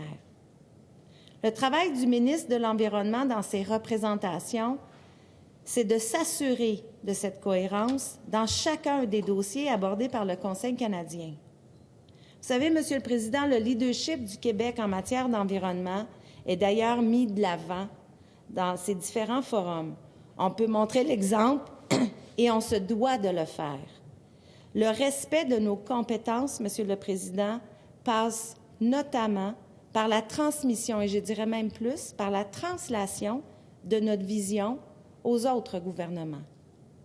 Bien évidemment, le ministre de l'Environnement suit toujours de près les développements législatifs et réglementaires fédéraux dans les domaines qui le concernent pour s'assurer que les choix du Québec en environnement ne soient pas remis en question ou contredits. C'est la chose responsable à faire pour protéger nos droits dans le contexte canadien. La collaboration avec le gouvernement fédéral est également de mise sur plusieurs dossiers concernant des enjeux d'intérêt commun ou toute réduction de chevauchement de lois et de règlements. Utilement, comme notre gouvernement est nationaliste, nous nous assurons de défendre bec et ongle les compétences du Québec en matière d'environnement auprès de quiconque qui pourrait les remettre en question. Le projet de loi 391, soit la loi modifiant la loi sur la qualité de l'environnement, afin d'affirmer la primauté de la compétence du Québec en cette matière, projet de loi proposé par le député de Jonquière, apparaît à mes yeux un exercice plutôt futile. Donner une valeur symbolique dans un outil législatif ne produit pas de résultats concrets sur le terrain. Et comme femme de terrain, Monsieur le Président, ce n'est pas un projet de loi qui a mobilisé une multitude d'acteurs issus de différents milieux pour s'opposer au projet de TransCanada. Mais c'est bien le leadership et les représentations de ces derniers auprès des gouvernements. Et imaginez, Monsieur le Président, si le gouvernement précédent avait été derrière cette mobilisation. Nous sommes un gouvernement pragmatique.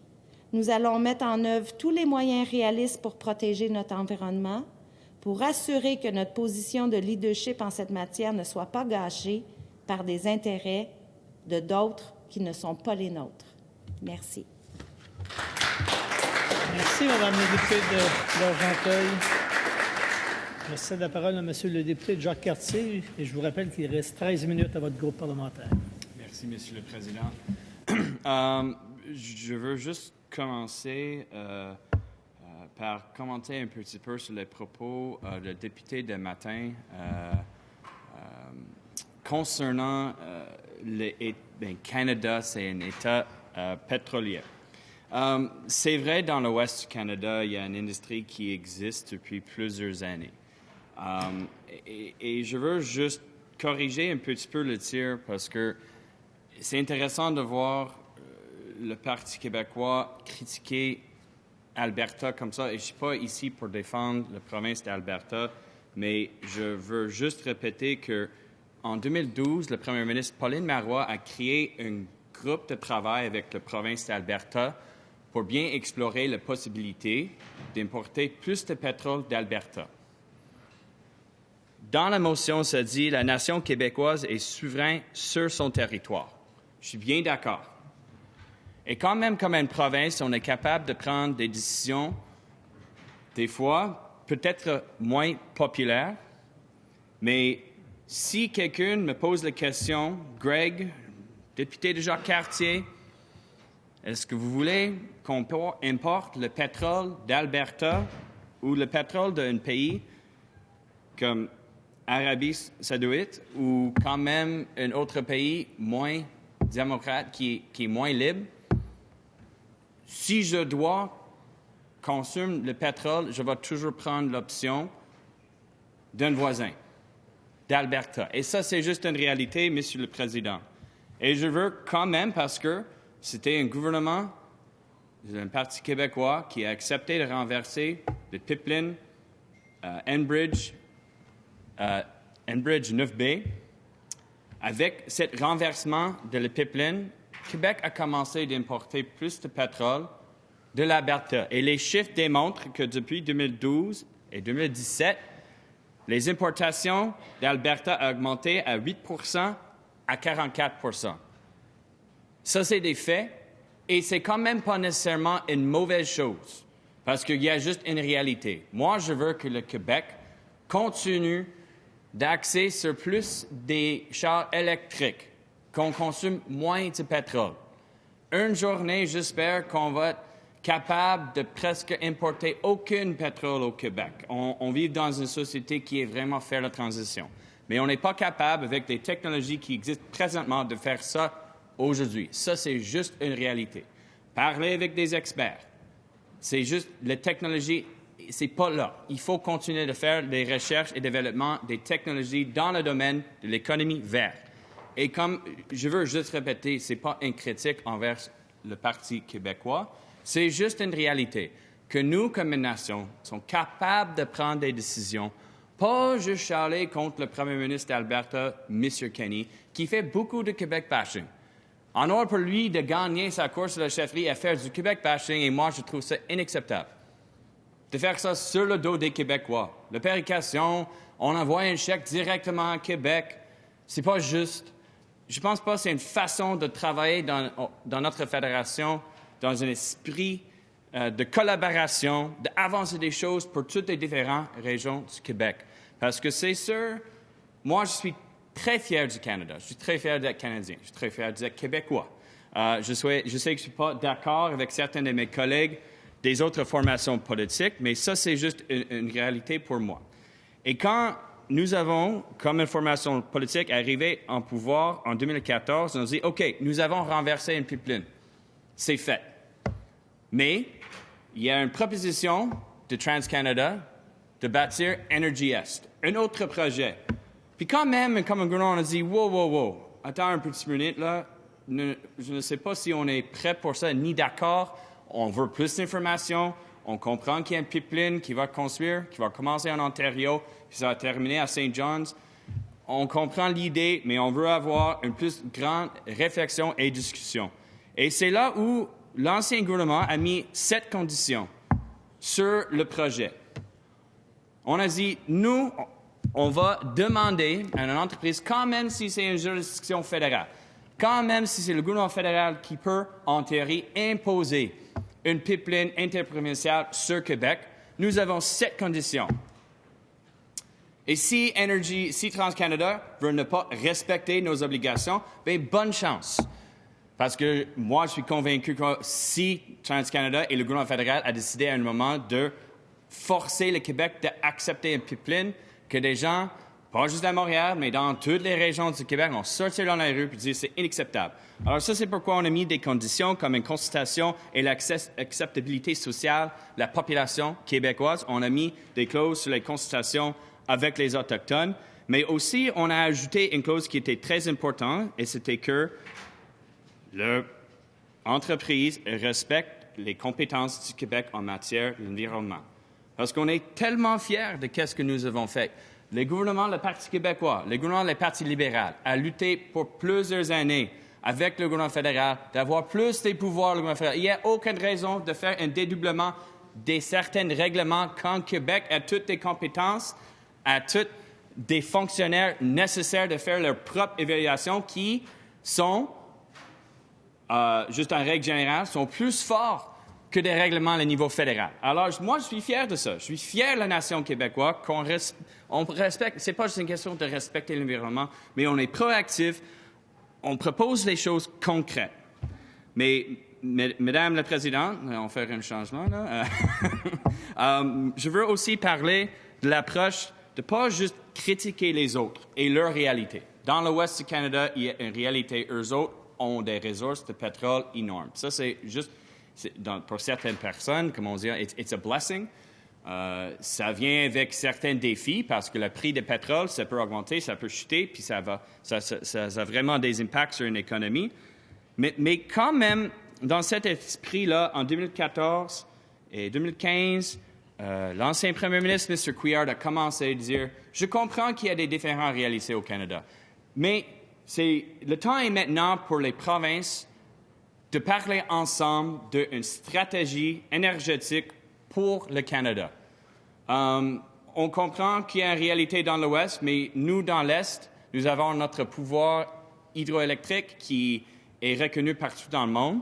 Puis aussi, une chose, nous, à cette époque-là, c'était un gouvernement conservateur géré par le premier ministre, M. Harper, qui n'était pas vraiment intéressé par la question de la lutte contre les changements climatiques. Alors, nous avons ajouté la question au Conseil de la Fédération. On veut discuter les enjeux de l'énergie au Canada, mais en même temps, on veut avoir une discussion sur la lutte contre les changements climatiques. Et c'est pourquoi, en 2015, le premier ministre du Québec, ici, à Québec, a invité des autres provinces, des autres premiers ministres, d'écouter des experts sur les enjeux liés à la lutte contre les changements climatiques et comment chaque juridiction peut ajouter un prix sur le carbone. Comment chaque juridiction au Canada, chaque province peut avoir certains plans qui sont différents, qui respectent leur réalité régionale. Moi, j'étais fier de ça parce qu'après ça, chaque province a dit « Ah oui, c'est vrai, on s'entend qu'il faut faire plus pour la lutte contre les changements climatiques en respectant chaque juridiction. » Et ça, c'est comment, moi, je crois, la Fédération canadienne doit marcher, qu'on respecte chaque juridiction, mais on est capable de travailler ensemble. Les points en commun qu'on a discutés, c'est de l'échange d'électricité. Oui, je sais que le gouvernement présentement est fier que Hydro-Québec vende l'électricité à des autres juridictions. Ça n'a pas arrivé hier. C'est une chose que nous avons fait avec le gouvernement d'Ontario. M. Couillard a signé une entente avec l'ancien premier ministre d'Ontario, Kathleen Wynne, pour vendre plus d'électricité d'Hydro-Québec en Ontario. Et ça a marché. On était capable de signer ça parce que quand la Fédération canadienne marche, on peut avancer les choses pour le Québec et pour le Canada. Et quand même, on a laissé la porte grande ouverte à nos voisins. Si c'est avec Nouveau-Brunswick, si c'est avec Nouvelle-Écosse, si c'est avec Terre-Neuve. Le Québec demeure toujours là, de oui être la batterie de l'Amérique du Nord dans l'Est du pays. On est là pour ça.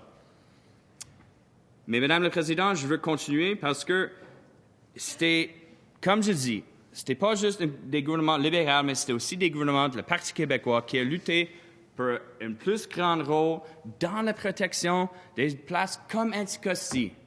Et quand même avec quelque chose Old Harry. On savait qu'il y a un potentiel de pétrole énorme là, mais on a dit que c'est important pour nous, comme une nation, de s'assurer que c'est dans notre territoire. On a travaillé avec le gouvernement fédéral, parce que c'est vraiment la limite avec Terre-Neuve. On a dit que c'est important pour nous d'être la seule personne qui va décider comment on va développer Old Harry. Est-ce qu'on va développer le pétrole ou non? Parce que ça touche notre industrie pêcher dans les îles de Madeleine. Alors, c'est très important pour nous de faire la considération, qu'est-ce qu'on veut faire avec ça. Mais on a lutté avec le gouvernement fédéral de laisser la juridiction dans nos mains. C'est nous qui va décider comme une nation. Puis, le gouvernement fédéral était réceptif à ça, était ouvert à ça. On a lutté pour ça. C'est très important. Je veux juste terminer avec une autre chose, et j'ai parlé rapidement sur le prix du carbone. C'est Québec qui a créé un marché de carbone. C'était nous, comme une nation qui a décidé, avant toutes les autres juridictions, le reste du Canada, sauf pour Colombie-Britannique, qui a décidé on va mettre un prix sur le carbone. C'était une bonne chose. C'était incroyable quand on a fait ça. Je me souviens de la revue de presse, tout le monde était fier d'être un Québécois parce qu'on agit avant tout le monde parce qu'on sait que c'était une priorité. So, Mr. President, Mr. Speaker, I just want to again reiterate that we are extremely proud as a nation, as a Quebec nation, that we've always stood up to protect our territory. And through successive governments, they've always done the same thing. We have an expertise here in Quebec, world-renowned, who are able to analyze situations and make decisions and apply regulations. We don't always necessarily need the federal government to do that. We can do that on our own. It's not a reason to separate. I will say that to my friends on the left. But again, it is one of the things that's really important to our federation. There is always a flexibility to allow jurisdictions to evolve on their own. And even since I have arrived in politics, I've seen an evolution in Canada in the way that we discuss things And I still think that the climate change file is one of the things that I can say, since I've graduated from university to now, has progressed the fastest in Quebec and in Canada. And that's important because it's not just young people who are fighting for this, it's people of all ages who are out there fighting for their local communities, fighting for their local provinces, and fighting for their country, pushing for them to be stronger and to always respect our environment. So I'm very happy that mon collègue de Jonquière a présenté la motion. C'est sûr que sur notre côté, on va appuyer la motion. C'est bien intéressant. Alors, merci beaucoup pour votre écoute, Madame la Présidente. Merci, Monsieur le député. Monsieur le député, oui, de Blainville, la parole est à vous. J'ai combien de temps, Madame la Présidente? 13 minutes. Parfait. Merci beaucoup, Madame la Présidente. Ça fait plaisir de prendre la parole au nom de la Coalition Avenir Québec sur la motion du mercredi déposée par les collègues du Parti québécois. D'abord, prendre la parole après le ministre de l'Environnement, un spécialiste en environnement, évidemment, le député de Bourget, qui est le secrétaire parlementaire au ministre de l'Environnement, donc un autre spécialiste en environnement, et ma collègue d'Argenteuil, qui a passé sa carrière avant la politique dans le milieu de l'environnement. Elle était conseillère en environnement. Donc, pourquoi je vous dis ça, Madame la Présidente? Parce que je vais prendre la peine de lire la motion. Que l'Assemblée nationale rappelle la motion adoptée à l'unanimité le 28 mai 2019, qui réitérait que la nation québécoise est souveraine sur son territoire. Que d'ici la fin de la présente période de travaux, la Commission des transports et de l'environnement procède à des consultations particulières et tienne des audiences publiques dans le cadre de l'étude du projet de loi 391, loi modifiant la loi sur la qualité de l'environnement, afin d'affirmer la primauté de la compétence du Québec en cette matière. Pourquoi je prends la peine de la lire? Parce que la loi 391, le projet de loi 391 a été déposé par notre gouvernement, le gouvernement de la Coalition Avenir Québec, et je reprends la peine de lire le titre, « Loi modifiant la loi sur la qualité de l'environnement afin d'affirmer la primauté de la compétence du Québec en cette matière. » Donc, de façon indéfaillible, mes collègues l'ont dit tantôt, la position du gouvernement, la position de la Coalition Avenir Québec, c'est que le Québec a pleine compétence en matière de primauté par rapport à l'environnement. Donc, je pense, et à écouter mes collègues dans cette Chambre là, depuis le début des discussions sur cette motion du mercredi, il n'y a pas un parti qui remet en question cette situation-là. Donc, tout le monde est d'accord avec le projet de loi, donc que la loi sur la qualité de l'environnement, afin d'affirmer la primauté de la compétence du Québec en cette matière. Là où cette motion rajoute aujourd'hui, c'est que les oppositions, en tout cas le Parti québécois appuyé par les oppositions, ce qu'ils veulent, ce sont des consultations particulières et tiennent des audiences publiques dans le cadre du projet de loi 391. Mon problème à moi, c'est les audiences. C'est-à-dire qu'une fois que tout le monde est d'accord avec le principe, on est tous d'accord en cette Chambre, et on l'a même réitéré le 28 mai dernier, puis ça fait partie de la motion. Donc, il y a eu une motion qui a été adoptée à l'unanimité sur la souveraineté, sur que la nation québécoise est souveraine sur son territoire. On est tous d'accord que les compétences en matière environnementale devraient relever du Québec.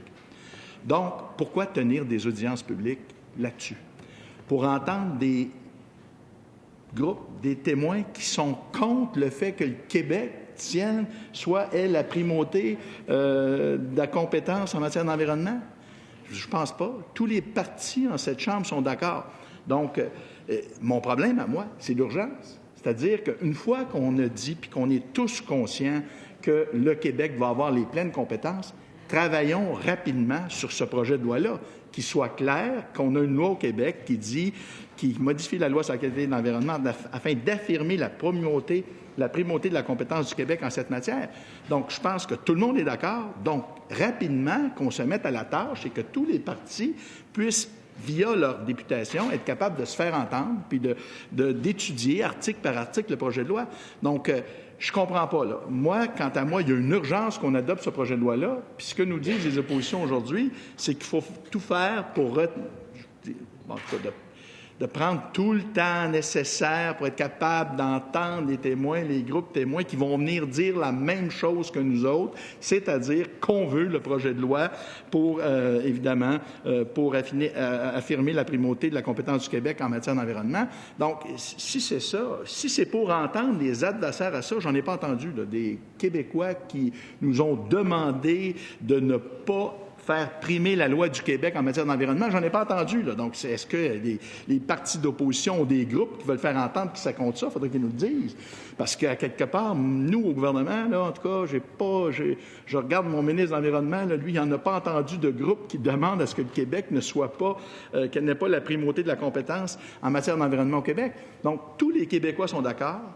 Donc, aujourd'hui, on assiste à un dépôt d'une motion qui nous demande d'entendre des groupes qui vont venir nous dire la même chose que tous les Québécois sont d'accord. Moi, je pense qu'il y a plutôt une urgence à ce qu'on travaille sur ce projet de loi-là.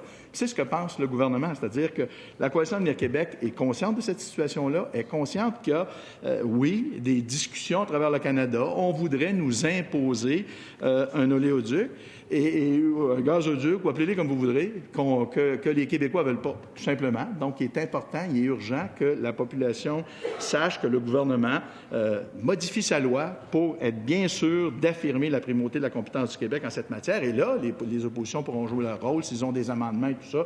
Je sais que mon collègue, le ministre de l'Environnement, d'une grande ouverture, je le sais, je le connais. Là. Donc, il est prêt à discuter et le plus rapidement possible capable de faire bonifier le projet de loi. Donc, évidemment, c'est la main que je tends aujourd'hui aux partis d'opposition parce qu'il est clair qu'on ne votera pas contre la motion parce qu'on ne veut pas que le projet de loi sur la primauté de la compétence du Québec en matière d'environnement s'applique. On veut plutôt que ça se fasse le plus rapidement possible. C'est ça qu'on souhaite, nous, comme parti politique. Je reviens sur la motion du 28 mai dernier parce que je ne sais pas si on tend à dire que le gouvernement serait plutôt... en tout cas, j'espère qu'il n'essaie pas de nous faire dire qu'on n'est pas en faveur du projet de loi qu'on va déposer. Là. Bon, ça serait une première, là, mais regardez bien, des fois, j'aurais tout vu en politique. J'ai fait deux parlements, donc j'en ai vu beaucoup de choses. Mais par contre, la motion du 28 mai 2019, dont ils font référence dans leur introduction, cette motion-là, je prends la peine de la lire. Elle a été présentée par le député de Jonquière, conjointement avec le ministre de l'Environnement et de la lutte contre les changements climatiques, donc avec notre ministre, le député de Laval-des-Rapides, la députée de Mercier et la députée de Marie-Victorin.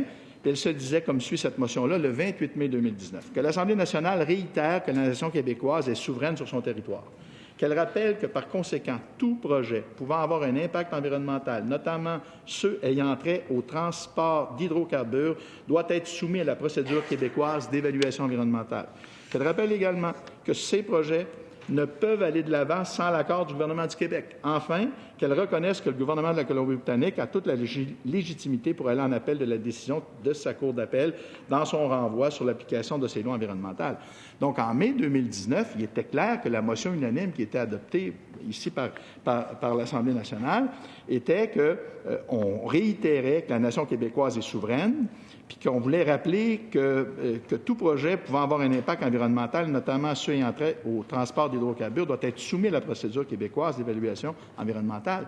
Donc, ce que je peux vous dire, c'est que suite à cette motion-là, le ministre de l'Environnement a décidé de déposer le projet de loi qui va être étudié en commission parlementaire. C'est pour ça. C'est pour faire suite à la motion de mai 2019 que le ministre de l'Environnement a déposé le projet de loi pour qu'on réitère, affirmer la primauté de la compétence du Québec en cette matière. Donc, pour que ce soit clair pour tous les intervenants de l'extérieur du Québec et du monde entier qu'au Québec, on ne peut pas passer des oléoducs ou de tout équipement de transport d'hydrocarbures sans le consentement du gouvernement du Québec, tout simplement, et des Québécois. Et ça, on l'a toujours dit, Madame la Présidente, parce que nous, dans toutes les discussions, tous les débats qu'on a ici à l'Assemblée nationale, on était d'accord, la Coalition du Québec a toujours été d'accord avec la souveraineté du Québec sur son territoire. On a toujours dit que le Québec est une société distincte. On a fait des choix de société depuis des décennies en matière d'énergie et d'environnement, et ça, on le dit à tous les intervenants et à tous ceux qui veulent faire affaire au Québec. Si quelqu'un veut faire passer un pipeline sur le territoire du Québec, par exemple, il faut qu'il y ait une acceptation sociale, ce qu'il n'y a pas. Donc, c'est ça la réalité. Et aussi, il faut le consentement de l'Assemblée nationale pour toute pour tout transport énergétique. Donc, ce n'est pas la première fois qu'on en parle, Madame la Présidente, en cette Chambre. C'est au Québec de décider pour le Québec, un rare point sur lequel j'ai l'impression qu'on est tous d'accord à l'Assemblée nationale. Donc, c'est au Québec de décider pour le Québec, tout simplement. C'est ça la réalité. Puis c'est ça que le projet de loi qui va être déposé par mon collègue à l'environnement va faire. Puis c'est ça que les Québécois demandent. Donc, pourquoi on aurait des consultations, parce que ce qu'on nous demande, c'est des audiences publiques avec des consultations particulières pour quelque chose que tout le monde s'entend au Québec. Donc, c'est ça la réaction du gouvernement, c'est de dire, écoutez, ce projet de loi est important parce que des gens qui voudraient peut-être nous imposer des dossiers de transport énergétique, puis on veut leur dire d'avance, là, regardez bien, là, on a modifié nos lois, puis au Québec, c'est nous qui décidons par rapport à la primauté de la compétence, par rapport à ces sujets-là. Et évidemment, en mars dernier, il y a eu aussi une motion qui était c'est-à-dire qu'on a appuyé de façon unanime une motion du député de Matane-Matapédia pour réitérer l'appui de cette Assemblée à la loi 99. C'était encore une fois, nous avons notamment réitéré que le peuple québécois était libre d'assurer son développement économique, social et culturel. Et aussi, il était mentionné qu'aucun autre Parlement ou gouvernement ne peut réduire les pouvoirs, l'autorité, la souveraineté et la légitimité de l'Assemblée nationale. C'est encore une fois, c'est au Québec de décider pour le Québec. Donc, et on était unanime par rapport à cette motion-là. Donc, tout ce qu'il y a par rapport à la souveraineté du Québec en matière d'environnement, on a toujours été unanime à l'Assemblée nationale. Donc, encore une fois, si on n'est pas capable de me prouver aujourd'hui qu'il y a des groupes au Québec qui demandent à être entendus pour être contraires à l'opinion majoritaire, puis je vous dirais quasi unanime de tous les Québécois, donc, pour moi, d'entendre des groupes, de faire des audiences publiques, d'y aller en consultation particulière, moi, je pense qu'il est temps, puis c'est ce que les députés de la Coalition Avenir Québec se disent, il est temps qu'on adopte tout de suite le projet de loi. C'est clair, le message, il faut le lancer rapidement. Pourquoi? Il y a un nouveau gouvernement à Ottawa. Il y aura des décisions qui vont être prises. C'est un gouvernement minoritaire à Ottawa. Et évidemment, il est temps très rapidement qu'on dise à ce gouvernement-là, puis aux autres provinces canadiennes, en matière d'environnement, c'est le Québec, la primauté est aux lois du Québec. Et ça, encore une fois, c'est historique. Tout le monde s'entend au Québec. Je ne vois pas, encore une fois, de groupe qui... en tout cas, j'en ai pas vu, puis le ministre de l'Environnement, je le regarde depuis tantôt, puis il ne me dit pas qu'il y a des groupes qui veulent se faire entendre ici à l'Assemblée nationale pour venir dire qu'eux autres ne sont pas d'accord avec la volonté unanime de l'Assemblée nationale, comme quoi ça ne devrait pas être le Québec qui a une primauté des lois du Québec en matière d'environnement. Donc, si tout le monde est d'accord, moi, je pense qu'il est urgent que le message qu'on lance au nouveau gouvernement fédéral, c'est qu'au Québec, en environnement, ce sont les lois du Québec qui s'applique. C'est au Québec de décider pour le Québec. C'est ça la réalité, c'est ça que les Québécois veulent, c'est ça. Puis aujourd'hui, là, tous les partis, là, y compris ceux qui déposent cette motion-là, sont d'accord avec le projet de loi qui a été déposé par mon collègue à l'environnement. Ils sont d'accord avec le principe du projet de loi. Sûrement qu'ils auront des amendements à apporter au projet de loi. Puis mon ministre, savez-vous, il est prêt à les entendre. Donc, évidemment, pourquoi on voudrait, encore une fois, avoir des débats, puis des discussions, puis entendre des témoins sur quelque chose qui fait l'unanimité au Québec. Et c'est ça, la réalité. Puis ça m'amène, Madame la Présidente, vous savez, souvent, les citoyens qui nous regardent aujourd'hui, là, peut-être certains peuvent penser que parce que l'opposition nous dépose une motion, sur un projet de loi qui a été déposé par le gouvernement, là, ça peut porter à confusion. Là. C'est un projet de loi, la loi modifiant la loi sur la qualité de l'environnement afin d'affirmer la primauté de la compétence du Québec en cette matière. C'est une loi qui a été déposée par notre ministre de l'Environnement, un ministre membre du gouvernement de la Coalition Avenir Québec. Et ce qu'on veut, ce que les oppositions voudraient, c'est qu'il y ait des consultations publiques, puis qu'il y ait des consultations particulières et des audiences publiques. Madame la Présidente, évidemment, nous, ce qu'on voudrait, de façon urgente, c'est qu'on traite le dossier pour qu'on puisse rapidement dire au reste du Canada, regardez, là, vous avez un nouveau gouvernement, mais passez pas par-dessus le Québec. Merci beaucoup. Merci, M. le député. Est-ce qu'il y a d'autres interventions? Sinon, je vais mettre aux voix la motion de M. le député de Jonquière. S'il n'y a pas d'autres interventions. Alors, je vais mettre aux voix la motion de M. le député de Jonquière qui se lit comme suit.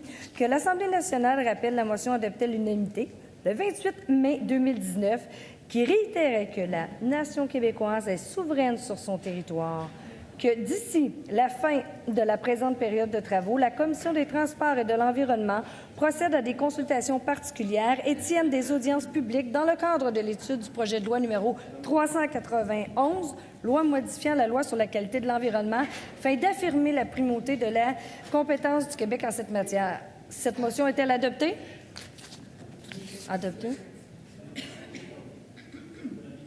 Oui, monsieur. Monsieur le leader du gouvernement? Bien, c'est ce que là, je pense qu'il y a de l'imbroglio chez eux. Là. Nous, c'est rejeté. En fait, c'est pas compliqué. J'ai lu la motion, j'ai demandé s'il y avait d'autres intervenants. Il n'y avait personne. J'ai commencé à lire la motion, alors je mets aux voix la motion. Cette motion est-elle adoptée? Bon, cette motion est rejetée. Monsieur le leader du gouvernement pour la suite des travaux. Oui, alors pour la suite de nos travaux, je vous demanderai d'ajourner nos travaux jusqu'à demain. Merci. Ajourner. Alors, oui, Monsieur le député de Jonquière. Je demande un vote par appel nominal. Alors, nous avons une demande de vote par appel nominal. Monsieur le leader du gouvernement? Bien là, il faudrait savoir, c'est pas clair. Là. Premièrement... Juste un instant, là, pour éviter la confusion. C'est très clair pour moi. Là. La motion est rejetée. On a eu une demande de vote par appel nominal. Alors qu'on appelle les députés.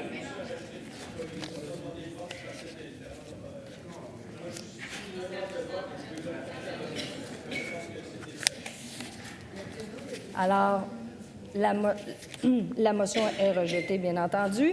Et nous allons... il n'y a pas de vote par appel nominal puisque, évidemment, nous avions déjà posé la question. Juste un instant, là. Monsieur le leader du troisième groupe d'opposition. Madame, on voulait demander le vote par appel nominal. Vous avez viré de bord. Ils ont dit rejeter rapidement, mais il était debout. Il était debout et il attendait à demander. C'est juste qu'on ne l'a pas vu, je ne sais pas quoi, mais il demandait le vote par appel nominal. C'est ça qui était prévu. Fait qu'il l'a demandé. Puis c'est ce que vous venez de dire aussi. Écoutez, oui, il a demandé le vote par appel nominal, sauf que dans l'ordre des choses, j'ai demandé est-ce que cette motion est-elle adoptée. On m'a répondu oui. Ensuite de ça, on m'a demandé le vote par appel nominal. On m'a dit rejeté, mais on m'a répondu, on m'a dit rejeté. Alors, la réponse à la question, elle était déjà connue. Après ça, vous m'avez demandé un vote par appel nominal. Alors là, j'ai posé la question. La motion d'adjournement est-elle adoptée? Alors, nous adjournons les travaux jusqu'à demain, jeudi, 9h40.